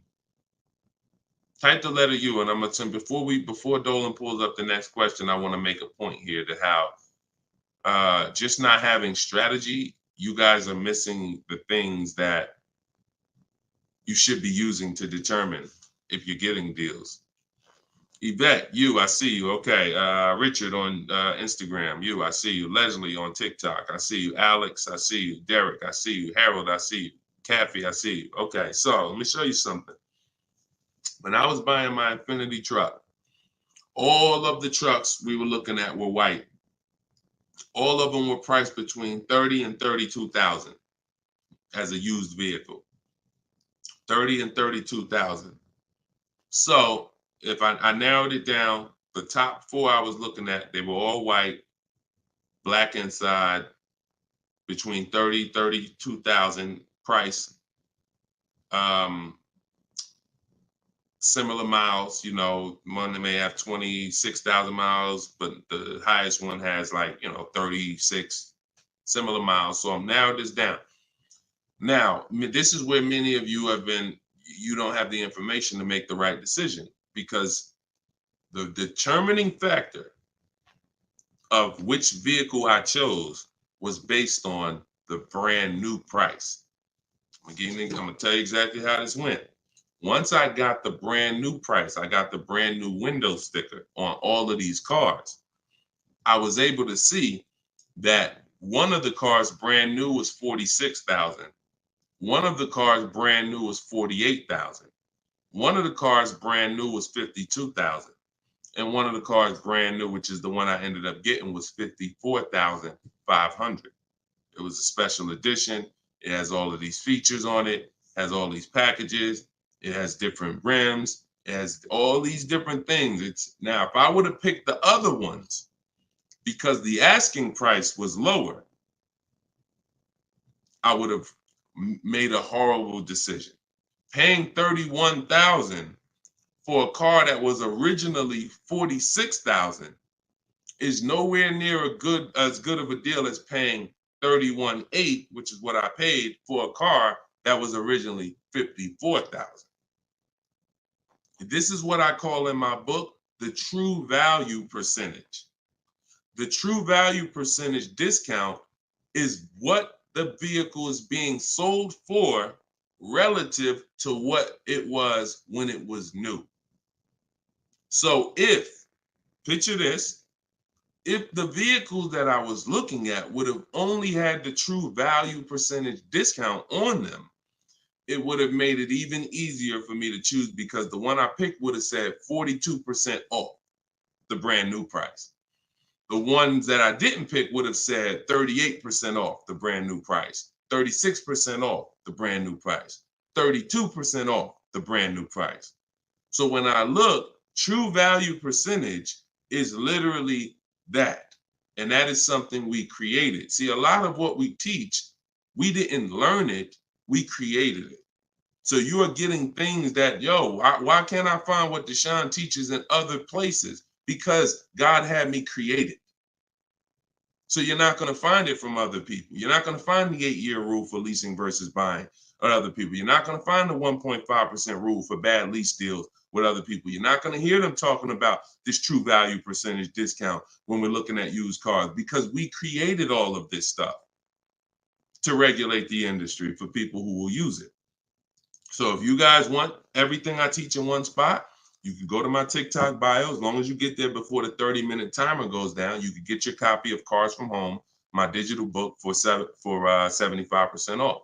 Go there. You won't even leave the broadcast. Get your 75% off. It'll be in a few minutes, and you can use this stuff for the rest of your life. Same thing with Instagram bio. And if you're on Facebook or YouTube, we have a comment in the comment section for you guys to get your book there, and you can use it. And if you're on a TV watching us, then you can just scan this QR code with your phone, and you can get your 75% off. $97 is still a great price, even if you missed it and suffer. Get your book full price. If you missed the countdown, that's fine. But the money that you're going to save is going to be dramatically multiplied versus what you spend on this book. Okay, Dolan, shoot the next question in, y'all. We are live. This is our Thursday, May 9th show, 12 p.m. So whenever you don't see the banner above me, that means we're actually live, and you guys can type your questions and we'll try to bring them onto the show. Helena, what do you consider a good interest rate? Well, this is a relative question. It's the same question you're asking when you say, what do you consider a good discount off a car? How much should I pay for this car? We only pay when someone wins the bid. So we teach something called the bank bidding war, which I also created. You have been taught that, don't let these dealers run your credit, or always get, who's been taught any of this stuff? Always get your own pre-approval, never use the dealer's banks. Never, all of this stuff. Anyway, we teach a process that the credit bureaus allow. The credit bureaus allow us to have an unlimited number of banks and credit unions run our credit with a hard pull, as long as it's within a certain period of time.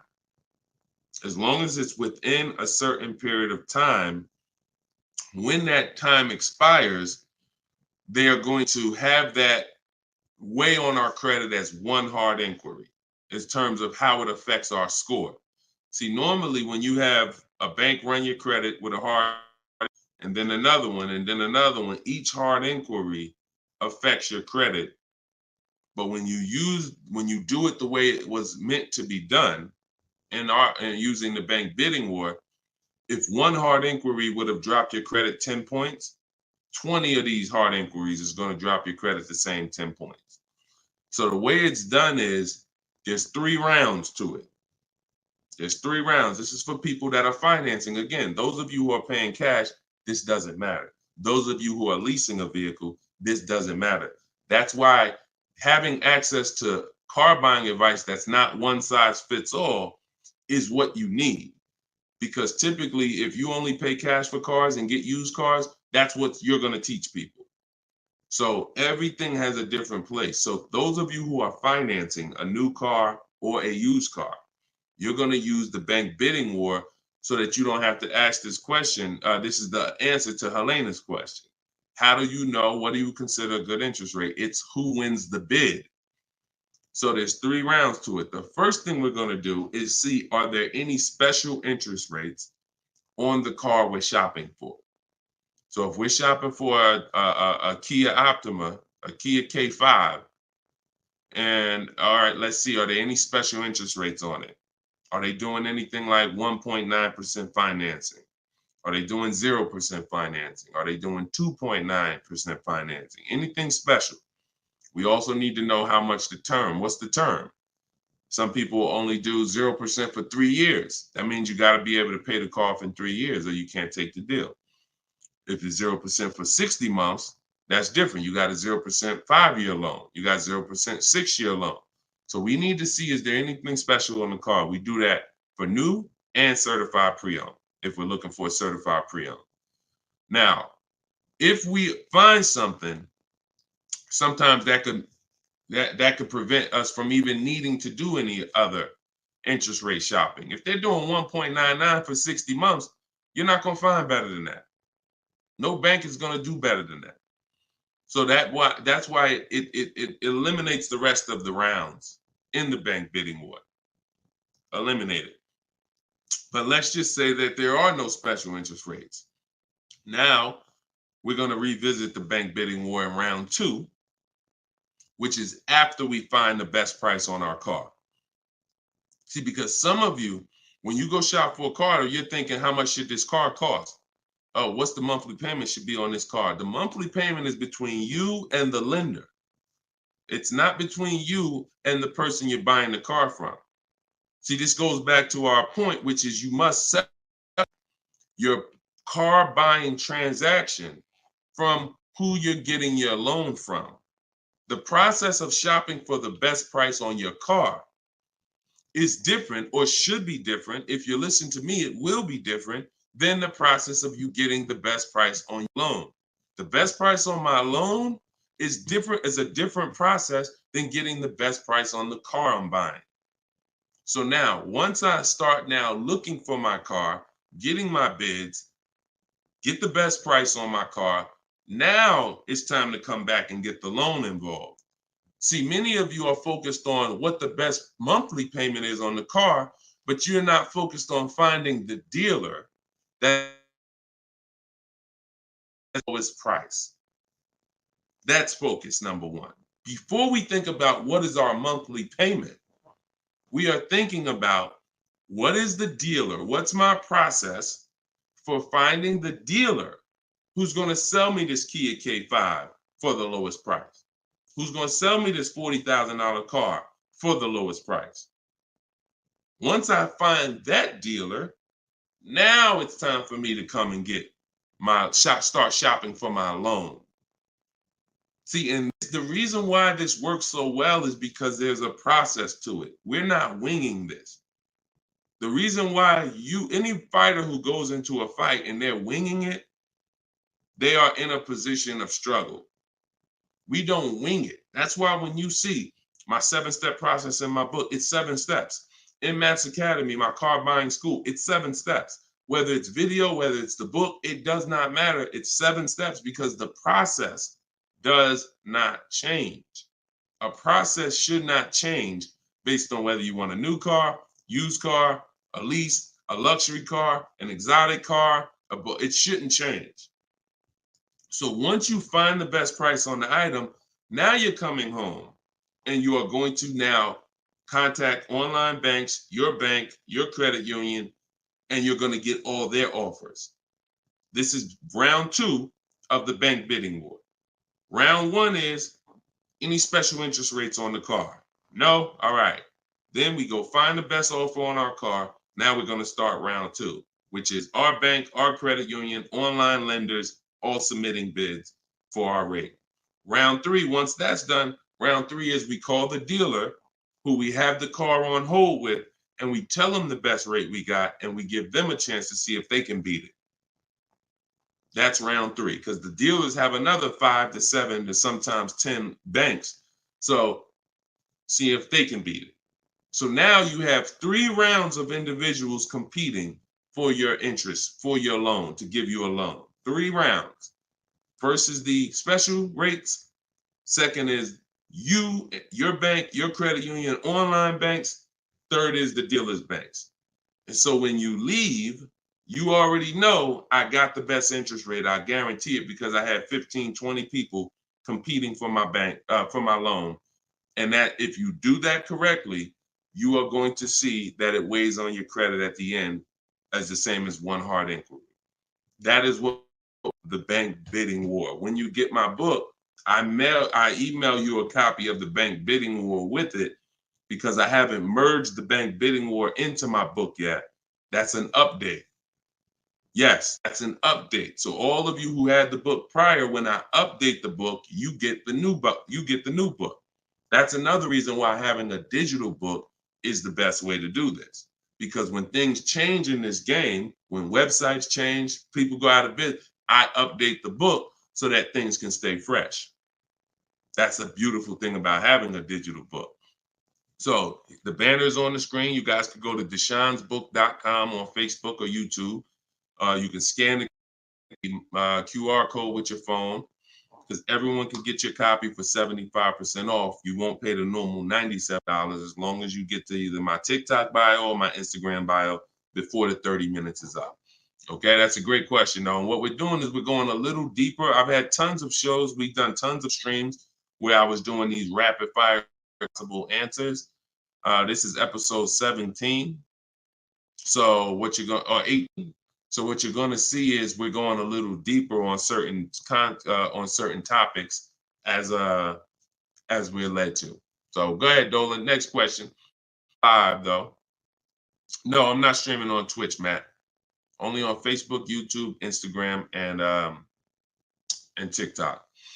This is Lauren over on YouTube. Used your system just last week to lease a new car and got a 2024 Tiguan, great, at 1.1% after getting 6 bids. Now you talking, Lauren. It was the most enjoyable car buying process I've ever had. Thank you. Do we see what the, let me screenshot this here. This is what we're talking about, Lauren. This is what I am talking about. See, Lauren didn't know me. See, here's how different information changes things. Lauren was just like y'all about a month ago. She didn't have my book because we didn't even release the book. She was just like y'all. She might have didn't even know me. But what? She's an action taker. She got on the stream. She said, look, I like what this guy's talking about. This book is $24. What's the worst I could lose? There got to be something in that book where I can at least make my $25 back. Or even if I paid $97, got to be one tip in here, got to be able to make me at least $100 back. She later finds out she's going to get thousands of dollars in discounts, get a 1.1% lease. Well, what that means is if the car is $40,000, her payment is like $420 on a $40,000 car that people are paying $800 a month for, $700 a month. Her lease is 1.1% of the MSRP. So because she's an action taker, she went forward, she got the book, she used the scripts, she said, I'm done with the old process. I'm willing to unlearn my old way of shopping, and I'm going to relearn this new way to shop. That's why, you understand? That's why it's all about unlearning and relearning. You understand? And she's able to reap the rewards of not just saving the money, but receiving empowerment. Because this is the only way to car shop empowered. You could go negotiate. Not only are you not going to get the money off that we're getting, because if you're negotiating with an 80% dealer, there's no way for you to get these prices. So if you're in a dealer, yeah, they'll take off money for you, but their price was so high to begin with that when they take off the money, you're still higher. An 80% dealer is the overpriced dealers. You can't negotiate them down to the best price. So even if you did that, you still wouldn't have the empowerment of letting the business come to you. So you're empowered when you're sitting at home and the business is coming to you. You're in control. And the only way to do that is with bids. So congratulations, Lauren. Enjoy your new Volkswagen.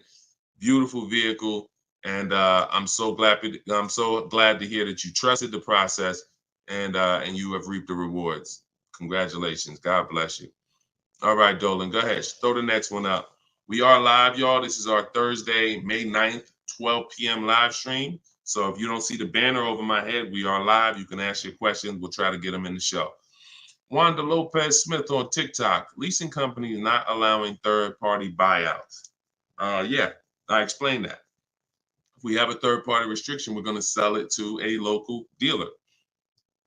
But we still get bids. We still need to get bids from the online car buyers to know if we have equity. If we have equity and we have a third-party restriction, we're going to sell it to a used car. Like if I had a BMW and there's a third-party restriction, I'm selling my BMW to a BMW dealer. I have a whole script in my book for how we do this. We talk to used car managers, and I'm going to have a used car manager buy it. See, some of you bought your car because you saw the third-party restrictions and you bought it and resold it. I don't like doing that because when you buy it and resell it, you have taxes, you have fees that you're going to pay. When you sell to a local dealership, sometimes they don't pay the taxes and there's no fees. So buying and reselling, you're eating up like probably $3,000 or $4,000 of any equity you would have. So yeah, we've been getting out of we've had a process for third-party restrictions since they started them. In 2021, we've had a process for how we were going to sell our cars and get our equity, even with third-party restrictions. So that's never stopped us. Never stopped us. Good, great question. People like the live view have no clue how valuable his information is. Appreciate you, Belle. Thank you so much. Only people that know how valuable the information is people who use it. People who watch, there's a saying, you can't be a hearer of the word. You want to be a doer. A doer. A lot of people hear. A lot of people hear because we want our ears tickled. But it's the doing that leads to the savings. And in our case, what we're asking you to do is easy. It's just your programming and your fear of a process. See, it's an unknown hell. I mean, an unknown heaven is what we have over here. But you have a known hell. Sometimes what you know is so comfortable, even though it's hell, but it's you know it. You're comfortable with it. You're comfortable with the discomfort of car shopping. So this is what, Deshone, everything you're saying, that sounds hard. Sitting at home and doing these copy and paste things and having this, that sounds hard. That's just your fear. That's your programming talking to you. That's not reality. Because in reality, you see people like Lauren who just came on and you see this is the easiest way she's ever bought a car in her life. This is the most money she's ever saved in her life. Look, you got people like, look, Matt, happy to share. I've officially graduated. Huge thank you to Deshone, building such a great system, answering all my questions along the way. Lease details. You got a $56,000 Hyundai Palisade calligraphy, 1.28% lease. Highest quote was $1,167 a month. He got his for $719. The highest quote he got from an 80% dealer was $1,167 a month. He got his for $719. Sitting at home, getting bids. So for those of you who want to know, like, I do have a car buying school. It's called Maps Academy. You want to know more about it? We have a comment in there. You can attend my free masterclass. I don't let anybody in my school who has not gone to my masterclass. Everything you're doing wrong, buying, selling, and leasing cars. So there's a comment in there for the comment section, and we have a link in my bio for you as well, who, if you think, you know what, I want to see about his online buying school. I don't care, because the system that Matt says, Deshone, thank you, Deshone, for building such a great system. The system is the same. So, but you have to be an action taker. And because the system is simple, and it's in video form, and it's in book form, and it's in my free live video, my free streams, you just get it where you could get it.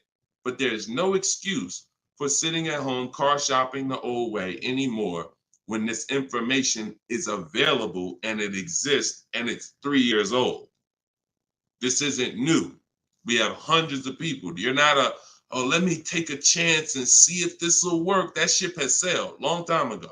Long time ago, that ship has sailed. But the action takers are going to win, not just the hearers. People listen, oh yeah, this sounds good. Of course it sounds good.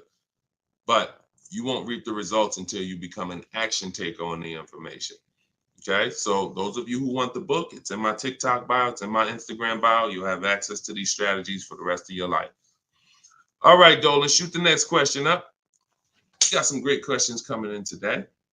This is our Thursday, May 9th live show. So we are live right now. It's our 12 p.m. stream. Melanie from TikTok, what do you recommend for a young adult that is first-time car buyer that has no credit? I would recommend you save up. You get something that we call a smart car.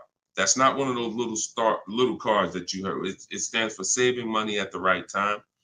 I got a car that's my point A to point B car because I work from home. I got a car that was literally $4,000. I got it from a grandfather over in South Orange. He was 98 years old, and he still drove until he couldn't drive anymore. Car had 72,000 miles on it, and I got it for $3,750. Literally, I got it a year ago, so that was, it was an 08 Pontiac G6, 70,000 miles. And that's something that I drive from point A to point B whenever I want to do my run. Because again, I work from home. Most times we take the truck, but if my wife's out, I'll take the car. But I didn't need to spend $10,000, $15,000, $20,000 on a car that I'm driving twice a week. So what I would tell you for you is, if you need transportation, you want to get it reliably, save up some money, get yourself a private party sell on Facebook, pick it up for a couple grand, but you have to be diligent. You want to find it from an owner. You want to find it from an owner who's not driving too much, who maybe they got a second or third car in the family, and that you don't want to deal with these dealers on Facebook Marketplace perpetrating as owners. The owners know the history of the car. They've had it for the last 8-10 years. You want somebody that can tell you, yeah, my little son, this is where Jeremy took the car one day. He was driving to the grocery store. He backed into a car over there right here. You want a person who knows that, not a dealer who just picked up the car and now they're trying to sell it to you for $2, $3, $4 grand.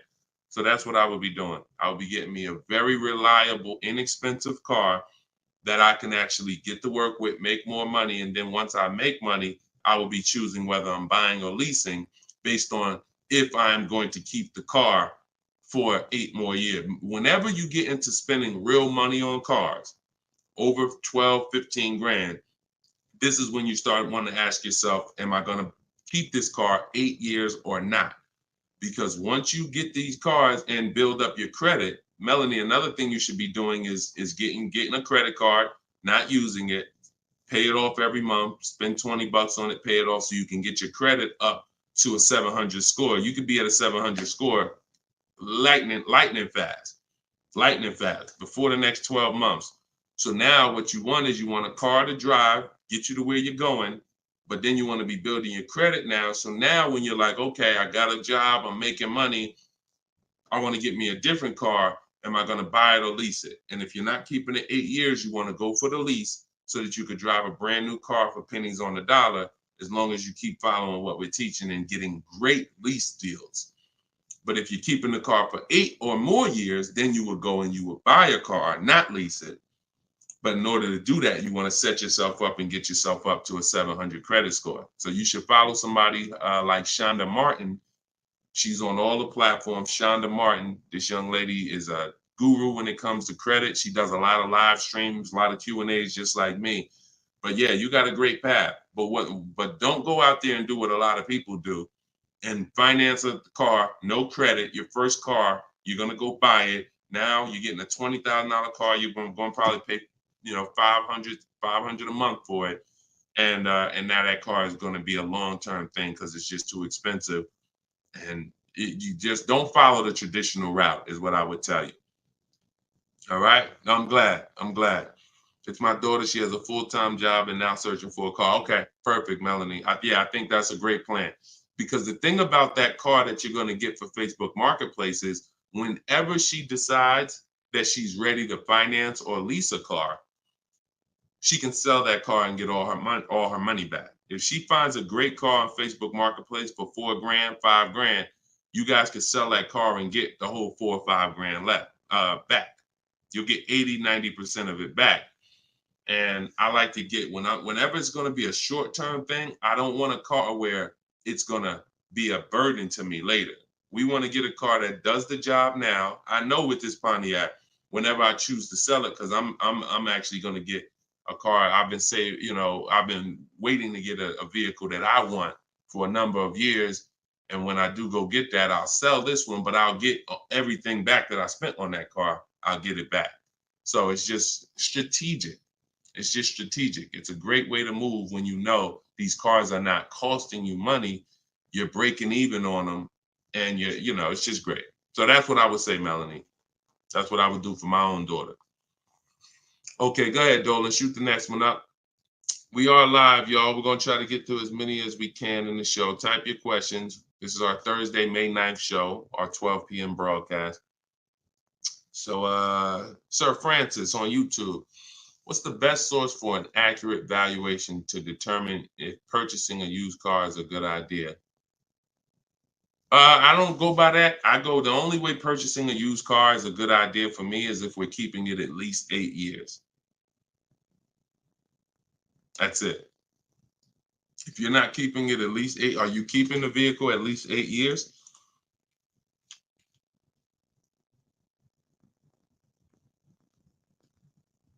Let's see if we give him some time to answer. Are you keeping the vehicle for at least 8 years, Sir Francis?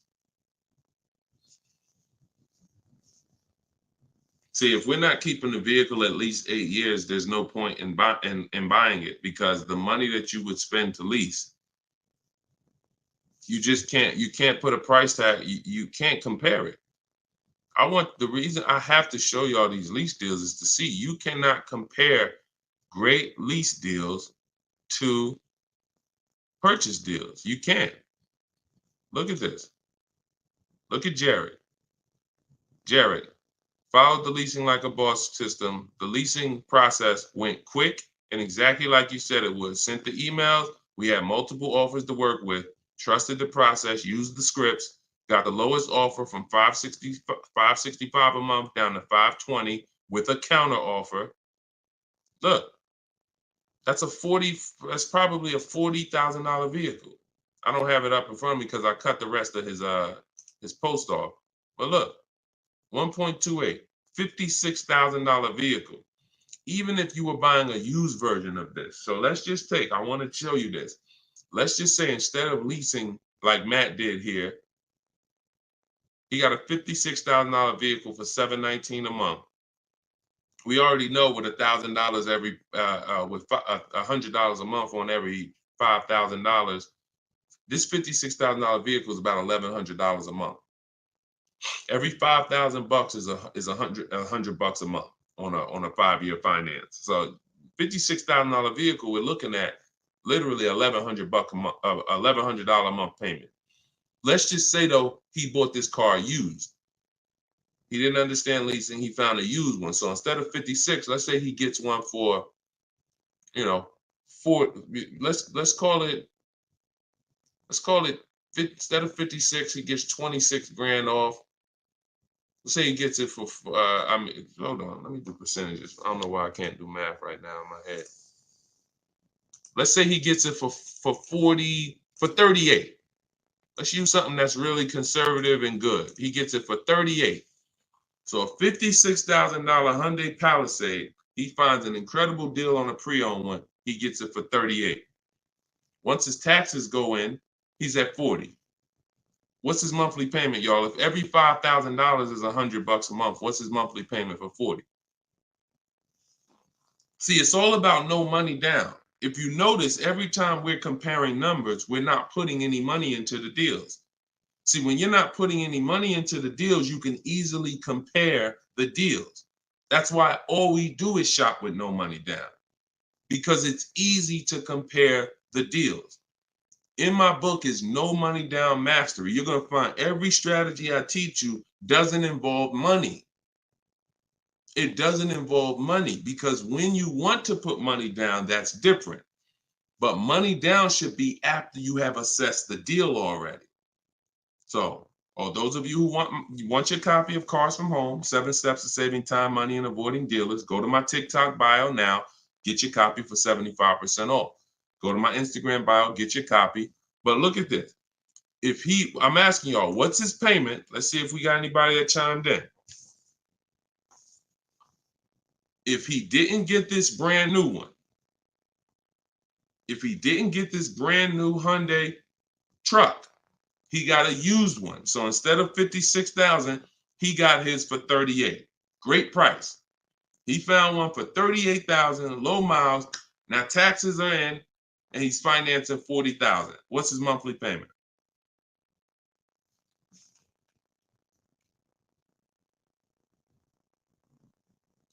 Anybody do the math? Every 5,000 bucks. Well, I'm gonna tell y'all now. Okay, y'all taking a little long. It's $800 a month. Thank you, Derek. Thank you, Derek, on Facebook. $800 a month. So let's look at that. Matt drove off $719 a month, no money out of pocket. Brand new 2024, never been driven, new car smell, fresh out the plastic, $719 a month. Same person who bought that car because they didn't understand leasing, they're paying $1,100 a month. Now there happens to be another one just like it, but it's a 4-year-old one, and it's $38,000, and someone else gets that, and they're paying $800 a month. Do you see how much money those who don't teach you about leasing have cost you? Do you see how much money listening to those who don't understand leasing has cost you? Big money. So I'm either driving a used car and I'm paying more than the guy who got the brand new one, or I'm driving a brand new one just like him and I'm paying $400, $500, $600 more than what he's paying because I bought the car. Now, when do the people who buy win? When do they win? 8 years down the road. 8 years down the road. See, because when you buy your car and you pay it off, see, the person who leases is not worried about depreciation. That's the car going down in value like this. The person who leases is not worried about depreciation. They've already beat it because their lease payment is so low. Their lease payment is so low, they're paying less than what the car's normal depreciation would be. So they beat it with a great lease deal. Now, the people who own the car they're not going to beat it because they own it. So any depreciation is coming against their actual car. If they could have sold the car today for 30, next year it's only worth 25, they lost $5,000. If you were going to sell your car today for 20 and then a tree branch falls on it, is it worth 20 tomorrow? Even when you fix it, run it through your insurance. Hey, I'm coming to get my 20. No, a tree branch fell on the vehicle. It's worth probably 18 now. This is depreciation. So the only way you're going to avoid that is through long-term ownership, because eventually, like I talked about earlier in the stream, you get to the point where your car is only losing a little bit of value each year. Only to this year it's worth 10, next year it's worth 95. In another year it's worth 9,000. That doesn't happen until you have kept the car 9, 10, 11 years. So if you're not keeping your cars that long, you're losing thousands of dollars not leasing, as I just illustrated with those 3 examples. Okay? So this doesn't change. I don't care whether it's Lamborghinis. I don't care whether it's Rolls Royces. The principles do not change. Derek on Facebook. If a manufacturer is offering a very low IR through their direct financing for well-qualified buyers, is there something I should look for on my credit report to know whether I should apply and let them run my credit versus using the pre-qualified offer I have from my credit union? Yeah, most people are going to qualify for the special rates.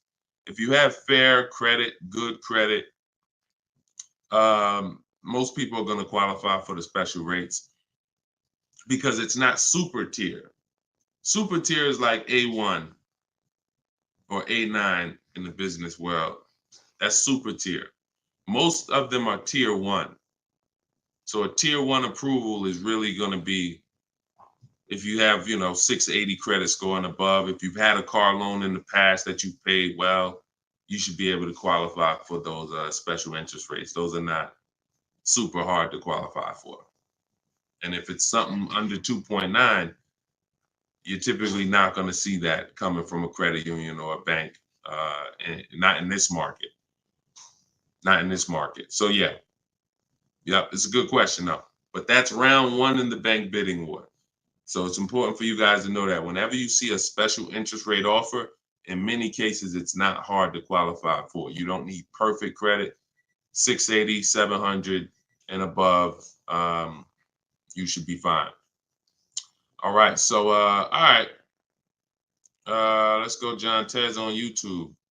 I'm interested in getting a 23 Charger Scat Pack, trading a 2022 Camry. This is a disaster. This is a disaster. Dealer wants 56 for the car, but it's been on the lot for 220 days. What do you think I could get them to lower it to? Well, I'm going to just tell you honestly, why are you trading in a 2022 vehicle? First of all, if you paid cash for that car, you wouldn't be trading it in, because once you see what it's worth and what you're getting in 2 years, you've had the car for less than 2 years. See, there's something, here's what we're not getting. The reason why I hold this up is for y'all to see that you cannot trade in cars this fast and have it be and have it. And I want y'all to know we are 100% live right now. We are 100% live right now. You're not watching a replay. This is a live show. So we're going to dialogue on this for a quick second. You should not, if I show this so y'all can understand the value of your car is dropping like this the first year, 2 years, 3 years.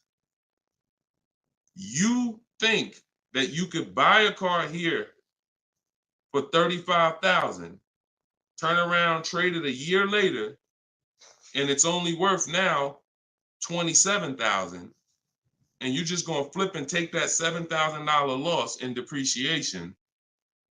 You are going to absolutely lose your shirt. And the only way that you actually don't realize how much you're losing is because they hide it in your monthly payment, because you're a payment shopper. Just get me to this payment. I don't care about the numbers and all of that. I don't care about how much money I'm losing on each car. Just work my monthly payment to something that I could afford. And that is financial disaster. because there is no way, if you were coming and you were writing a check for this, if you came in and you bought that 2022 Camry and they said, okay, it's going to be 35 grand, you know, whatever, and you wrote a check for it, and then you came back a year later and you said, all right, well, what y'all going to give me for my 22 Camry? And they said, all right, well, we only give you 25 for it. And you said, wait, I just paid 35 for it last year. You ain't giving me no 25 for it. You would never take that. But payment buyers take those deals all the time, because what they do is they give you the same 25, but when they finance it and stretch the loan out, they're like, see, and your new monthly payment is only $50 more than your old car. And you like, man, this sounds like a good deal. It's a horrible deal. It's not even a deal. It's a horrible offer, but you're not trained to see it. So whenever I see somebody who's switching from cars that are less than 2 years old to a brand new car, you're not talking about leasing it. So you're still in the mindset of, oh, I could buy cars, switch them, buy cars, switch them, buy cars, switch them. You absolutely are losing thousands of dollars on every single car you buy. So if I wanted to do what you were doing, replace my 2022 Camry with a Charger Scat Pack. And first, you're buying another pre-owned one too. You're buying another pre-owned one. So you're asking, all right, I want to replace this 2-year-old pre-owned car that I got, and then I want to buy another pre-owned car and replace that one. But you're not looking at the fact that the 1-year-old Scat Pack you're trying to find is so rare. When you find it, you're most likely going to overpay for it, because who has 1-year-old Scat Packs? Who has 1-year-old Dodge Charger Scat Packs? How would that vehicle even end up on a dealer's lot?